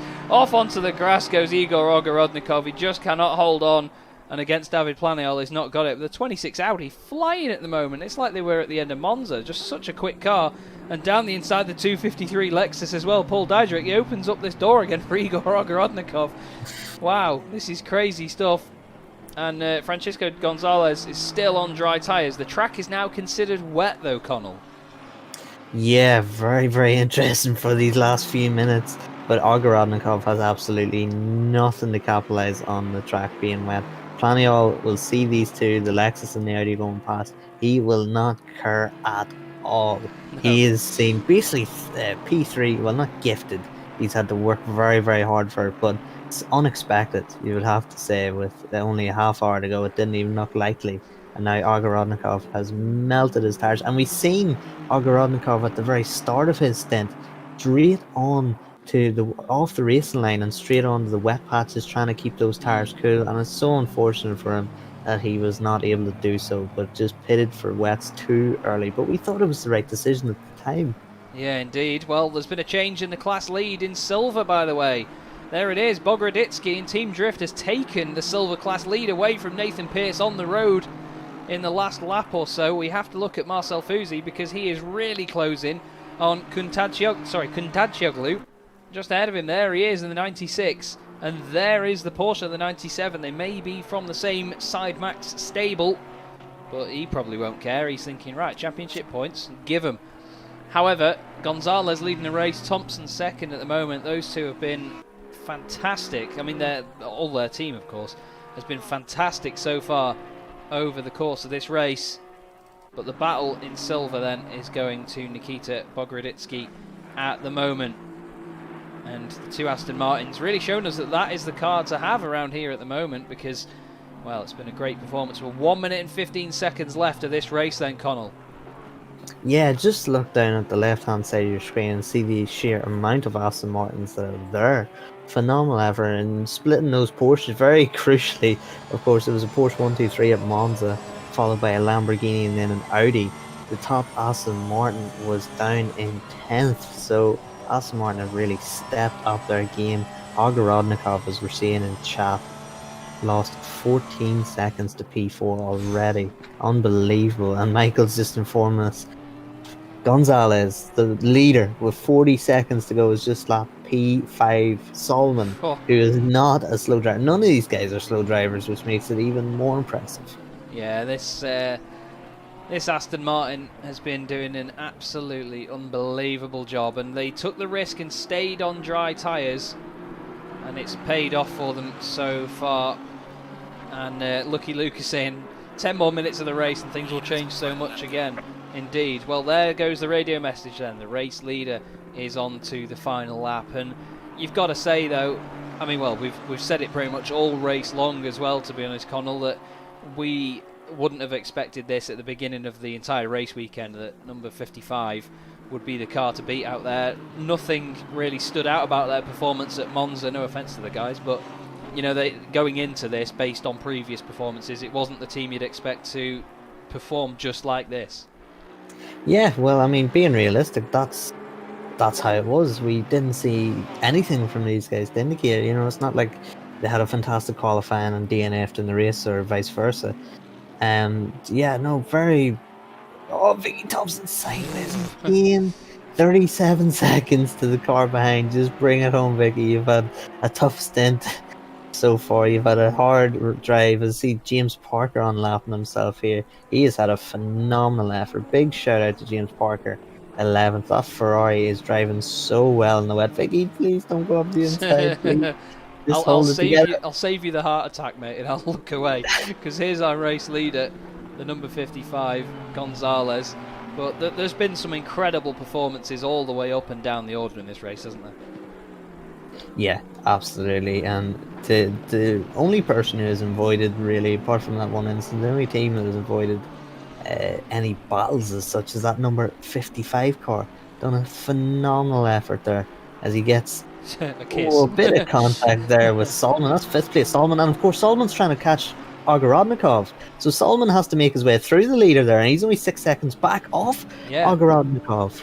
Well, it's going to be the final few corners for the Race for Cat Motorsport Black team. We'll keep an eye on Solomon for this final lap for them. But the number 55 Aston Martin has driven an incredible race. It was a gamble to stay on the dries. The track didn't develop as much as people thought. And Francisco Gonzalez takes the win at Silverstone in the SimGrid Endurance Cup. Fantastic drive from all guys involved there. Amazing, amazing performance. And at Aston Martin's home circuit as well here in Great Britain. Look at the gap that they have opened up to second place. Victoria Thompson is all the way back at the new pit straight, but we'll look here though. Here is Solomon chasing down Ogorodnikov for 4th place. We'll go on board with Solomon. There is the Porsche right in front now. The orange rear end, that car all over the place. The Mercedes sliding around behind it as well. And here we go then, on board with Solomon, flying down the back straight. This has got to be done when, not if, isn't it, Connall? Yeah, absolutely. And it's crucial that he got past that Mercedes there. As we see Solomon, he's going to get him at the chicane you would expect with the superior drive coming out. Sorry, mate. Look at Gonzalez. 30 seconds. Apparently there's a 30-second penalty next to Gonzalez. I'm not sure how true that is. Oh, there's this contact between Ogorodnikov and Solomon. We'll stick with this for now. Solomon takes to the grass down the inside. He says, nah, all right, I'll just go this way. The Mercedes is involved as well. That's the 404 getting in there as well. William Stevenson, Victoria Thompson, by the way, is about to come into the final corner. So regardless of that 30-second penalty, I think regardless Gonzalez has won the race. But the contact there from Ogorodnikov and Solomon, we're really going to have to see what the stewards make of that, especially with the little corner cut. Yeah, indeed. Well, Victoria Thompson must have had an issue on this lap as well, because she was coming on to the new straight when we last looked at the car, but yeah, only just made it around now. But still, 2nd place and surely retaining the championship lead for Lilac Pro Spiel Tribe. That was a difficult race for them. And David Planiel, what a great return for him. Race for Cat as well. 2 podium positions for that team. And what a great, great performance by those 2 Aston Martins in this race. Nico Solomon is ahead of Ogorodnikov. And the 404 Mercedes battling him to the line. They're not giving anything up here. Absolutely. No, Stevenson actually has a drive-through, so he will get a time penalty now going across the line. Oh, love it. There you go, 30 seconds as well. William Stevenson, well, the amount of things that he gives is the 0 digit in their car's number. But what a fantastic race we've had. We've got cars in the pits already. Jano Kausch in the 911 will be in 19th place. Ogorodnikov did survive to finish 5th. Kundachioglu in 6th. Fuzi 7th. Heinz Seig is going to end the race in 8th position. We'll bring up the timetable now as well, guys, just so you can see that, because very soon this will disappear. I do want to know, though, why that 30-second penalty got applied. So, Michael, if you could just let me know. Stint timer violations, etc. Okay, that's fair enough. Yeah, so I believe the 30-second penalties are stint timer violations. Of course, if you see Owen Wenlock, or excuse me, it's not Owen Wenlock, this is Diedrich. Diedrich has a 45-second penalty. I think that's a stint timer penalty plus a 15-second penalty, either by the stewards or due to corner cutting. No, corner cutting would be a drive-through, surely. But yes, 30 of those 45 seconds, I believe, is because of a stint timer violation. But what a performance from that Aston Martin. That was unbelievable stuff. And there you go, Francisco Gonzalez and Mr. Martinez flying up there on dries as well. But look at that, the top 10 cars, either a Porsche or an Aston Martin, and then we have a Ferrari and a Bentley, just to say there are other cars in this race. More Aston Martins and Bentleys and then Lexuses. The only Mercedes in the race finishing in 16th place there, Will Stevenson, that we saw at the end. But what a fantastic race we got given there. Thank you to all the drivers involved, and thank you, Michael, for all of the information through that one again, and all of the organisation that you do for that. It was epic stuff. We will hang around for just a moment or so, just to see if anybody does want to hop in for a quick interview. But I've got to go out after this. Well, I'm going to need a shower now before I go, because that was intense, wasn't it, Connall? Yeah, again, we've been absolutely spoiled. I mean, we don't even have to take necessarily anything for notes in case we hit a lull period in these races, because there is no lull periods with these sim grid races. Phenomenal stuff. Vicky Thompson, the Lilac team, I'd say job well done. I'd say they'd be more than pleased with that racing and that result today, because sometimes when you have difficulties the way they've had in that race today, to come away with a second position, that is what you want, and that is the sign of a championship threat. Yeah, that's it. It's knowing when to push and when not to push in a race like this, and I think that they really did identify the right spot to not properly go for it and just play it safe in this situation. It's been a hell of a broadcast, though. It's been a lot of fun. Thank you, of course, Connall, and thank you, Michael, as well, to sorting it out. We actually do have we've got a friend in the interview booth. Joachim Stensnace joins us. Joachim, that looked like a bit of a battle out there in the wet conditions. How did you find it? Yeah, difficult, I think, and deceiving. Deceiving, I think, is probably a good way to put it. Well, yeah, it was. That was a tough race. Well, at the halfway point in that one, when the weather did start to get worse and worse, it seemed like no one could really decide what tyres to go on. When you were trying to make the decision on that, what were you factoring in? Because it just seemed to be scheduled to get worse. Well, that's the thing. It was hard to really base it on a lot, I think. These sort of things, I think drivers and teams with experience really shine in these sort of experiences and these sort of conditions. Because that's what you got to lean on. We've in ACC we have a 30-minute weather forecast, but apart from that, it doesn't really tell you how hard it's gonna rain. And even though the track looks like so wet and it looks like there are puddles and the spray from the cars, in the end, I think the quickest would have been to stay on dries and just wait it out, because. Wet certainly didn't work. Yeah, it seemed that at the end there were quite a lot of guys that were going on to dries, and that seemed to be the way forward, in all honesty. And when you're in that situation and you see the drivers around you on the tyres that you may think, hang on, why are you on those? I'm sure it sparks a bit of interest, does it? Yeah, I think it was very, very difficult, because there was an overlap, certainly, in terms of times between the wets and the dries. And I pitted actually a little bit sooner than we initially planned for, and got my teammate Jordi in the pit, in the car. And then as we were discussing what to do, the in-game engineer came on and said, "Wet tires are optimum." Okay, sure. And so actually, I think that triggered the final decisions. Okay, we are going on wets. And then, the first few laps were actually good, on pace. Then pressures came up and the tires just absolutely melted. There was no water, really standing water or anything on the track to cool it. And the wets just absolutely melted after 2 laps. And then if we had just gone out on dries, maybe we would have been slower a little bit for a few laps, but it's sort of the weather stabilized. It even seemed to get actually a little bit drier towards the end. I don't really know what to say other than a shame for us. We started P20, which was already pretty rough time after quali. Yeah. But managed to get up to P7 before we tried to go wets, and then everything fell apart from there, unfortunately. But it's always... learning experience. Yeah, that's exactly what I was just about to say. It's always a bit of a learning curve in these sorts of races, but it was still entertaining to watch though, Joachim. Thank you very much as well for joining in today. It was, like I say, great fun Thanks to a watch. lot. Thanks a lot. Do you want to give a thank you to anybody on stream while you're there?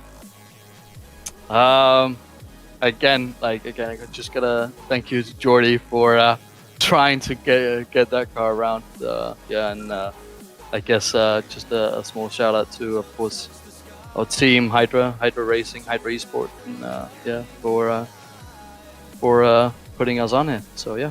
Love it. Well, great to speak to you, mate. Thank you for jumping in. Cheers. And we'll see you next time. Bye bye. Right then, next in, we will drag in Mr. Parker. James Parker joins us in the booth. James, how are we doing, mate? You alright? Sweaty, boys. Very sweaty. That was probably the craziest 2 hours stint I've ever done. We will have some luck in this series at some point, I promise you. I have no idea what happens with the first pit stop. So, Gregor's pit limiter come off as we came into the pits, which is why we received the stop and go, and we still don't know how that happened because he was on the pit limiter going into the pits, and because of that, it didn't change my tyre set either. So I had to basically reset the tyres the second time round after serving our penalty. So I think we must have been like nearly 2 laps down, I'd imagine, by that point. Yeah, it was quite the gap, wasn't it? So, and then after that, I just said to Gregor, no talking, and I just drove as hard as I physically could to the end. Really impressed with the middle stint. I think we were one of the quickest cars on the track basically for the entire hour. And it was always our intention to go later on the stay on the slicks till kind of 44 minutes, 40 odd minutes to go, because I had Gregor in my ear constantly telling me the early guys what they were doing on the wet tyres, and we could see that they were very fast at the start, and then pretty quickly after 5 or 6 laps they were actually slower. So it was a toss-up at that point whether we go slicks again and just bump the pressures up, because we were still extremely fast at that point, or go wets. So we just decided to go wets to play it safe in case it would have ruined our comeback at that point, and it got rained a lot harder. But I think everyone was, struggling at the end there. Anyone that didn't pit for fresh tyres at the end, it was like ice. It was very, very scary. And it was just about surviving. So I'm glad I'm finally made it to the end.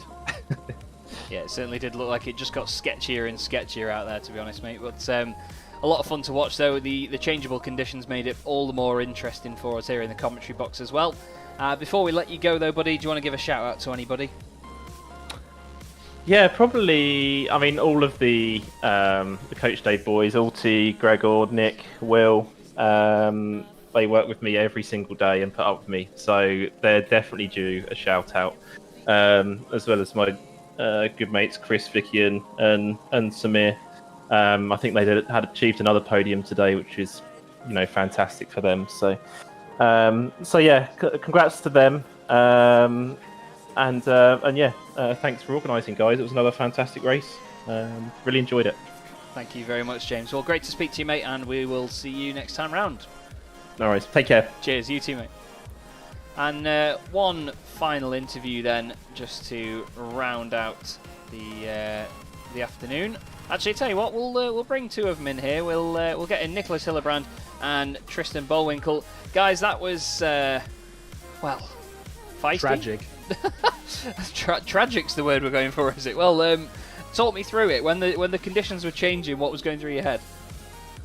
It was basically already over from lap 2 because I completely threw it into the wall for no reason. And after that, Maxi had trouble in the car. He had to leave early, so he drove the middle stint. And then Tristan took over and literally drove the thing on the rims for the last half hour. So that was quite something. Yeah, there was a few drivers in that case that were not really having the best of times with the tyres at the end. We had, I think, 3rd place. Ogorodnikov was having a bit of a nightmare with his tyres too. We were constantly around him, basically. Yeah, I was going to say actually. I was just thinking back to then. Was it your Porsche or was it one of the other Porsches that was near him? But it seemed pretty close. We're in Audis. Oh yeah, sorry. Yes, you are in the. I'm Sorry. getting everyone confused. I was thinking of the Sim RC Porsche there near the end of the race. But, we have a big enough entry list, so it's, it's easy to mistake people. Oh, trust me, I'm still trying to learn the liveries now. But it looked like a lot of feisty stuff in the traffic though for you guys, because obviously you were trying to make the comeback through the order. And there was a bit of a mix of some guys were 1 lap down, some guys were 2 laps down. How did you find that trying to make it through and know who was where? It was pretty difficult. I mean, overall, directly after the crash, we in the first couple laps, I tried to assess the damage. We basically lost, I think, pretty much half of our rear downforce, even though we basically barely touched the wall on the final impact with the wall. Like, we barely grazed it, but, basically just collapsed our rear wing under the diffuser or something, and we had quite a bit of issues with that. And somehow it also killed our straight line speed even more, despite the BOP for the Audi also not being quite good here. So we were basically just trying to hang on in the slipstream and somehow get through the Pro M class. And suddenly there was this huge pileup in the Grand Prix turns 1 and 2 into the stadium section with like 6 or 7 cars. Yeah. And so there was sort of a help. Like, it was obviously, quite tragic for all the guys involved. And we barely made it through that as well, because just suddenly, you're in a bulk of like 3-4 cars and people behind you, and you can't really ease off the throttle in those corners, because at that point, any load change in the middle of the corner, the Audi would just completely snap around, or well, anything would really make it snap around. And just trying to avoid cars, trying to avoid any more damage. And unfortunately, a couple of guys got caught in it. Fortunately for us, that meant a couple of positions back, of course, but I think we made the best out of the situation that presented itself at the start. In the end, our second car also was very unlucky in the end, because they had a lot of issues with tires and stuff. Because the forecast was basically keep on raining, improving, and like even more rain, and that even more rain just never came. So overheated the tires, and of course those just completely dropped off in the end. Well, it seems like it poses a good challenge each round for you. In 4 weeks' time, though, Tristan, we go to the Nurburgring in the next round of the championship. How are you feeling about that one? That will be awesome, I think. I think we're going to have a better BOP for the Audi there. I think we're going to have a fighting chance, except for if it starts raining. In that case, we are not going to go for the rain tires. We learned that today. Yeah. Well, at least you can take something from each of these rounds, though, guys. And that's the thing, like we've heard from a lot of people, it's a learning curve every time you get into these cars on this sim, and there's always more to learn and always info you can take. Well, thank you for joining us, though, in the commentary box, guys. Nicholas, I'll start with you. Do you want to give a thank you to anybody on stream? Thanks, of course, to our team boss, René Butler, who was, kind enough to actually create this team and all that with its entire uniqueness. Thanks to our engineering boys, mainly the 556 guys, because they work insanely well together. Philip Matzik in specific is a god when it comes to Motec and working out dampers and all that. And of course, I want to thank my teammates for pushing on through even with the difficult situation we had today. And of course, thanks to the organization of this league, because even with driving standards not quite agreeing with me today, or collisions or bad luck, whatever, still through the entire race you could see the marshals, the officials, the stewards, working away tirelessly to get the penalties and all that, and the reports just processed. And just generally it gives this entire series a really unique feel, and I'm really looking forward to actually racing in the Endurance Cup again, and also the World Cup when we qualify, or if we qualify. I don't know how the standings look at the moment. But yeah. And don't forget everyone watching, of course. Yeah, of course. Thanks everyone for watching as well. Hopefully anything was entertaining today, but I think we had quite a lot of entertainment today.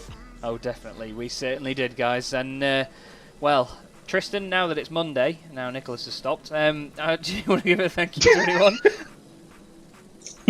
No, I would just stick with Nicholas' answer. Oh, right, as long as you don't repeat it word for word. No, I'm joking, boys. Thank you very much for joining us, though. Pleasure to speak to you as always, and we will see you in 4 weeks' time at the Nurburgring. We will. See you there. Cheers, guys. Bye-bye. Bye. Bye. Oh, I had to get that in there. To be fair, very enthusiastic pair of guys. Love that as well. And that's the thing. There's such a great community behind this. But just to wrap things up, though, on this one, Connall, we have had an unbelievable race again this afternoon here. And it's been so entertaining. Everyone on the stream seems to have loved it. How have you found it? Oh, it's been amazing again. Of course, as always, the top positions being fought for in the dying moments of the race. It's always the way with the SimGrid, it seems. I thought I was lucky in my first few races that I broadcasted with these guys. No, it's just a common theme with these guys. And we're back again Wednesday for the inaugural event. The invitational event, the More Female Racers partnership with Taya. You would have seen their videos, or Taya's video. So that's on Wednesday the 12th, Wednesday the 19th, goes through those 4 weeks. 7:30 BST, whatever time zone you're in, it starts at 7:30 BST. And of course on Thursday as well, we have the Sprint Cup, so an action-packed midweek for the SimGrid. And then, help, Saturday we have the first round in 2 weeks' time of the SimGrid World Cup, the 10 hours of Suzuka, and what an unbelievable race that is going to be. I tell you what, if these 3-hour races are anything to go by, we have got one hell of a day ahead of us there. But thank you very much, Connall. It's been a pleasure once again to commentate with you. Thanks again to Michael and all the guys behind the scenes and the stewards and all of you viewers as well that have been watching. It's been an incredible afternoon. I'm very grateful to have been given this opportunity. Assetto Corsa Competizione and the SimGrid has once again given us an unbelievable setup for everything to happen here. But as for now, enjoy the rest of your afternoon or evening, and we'll see you next time.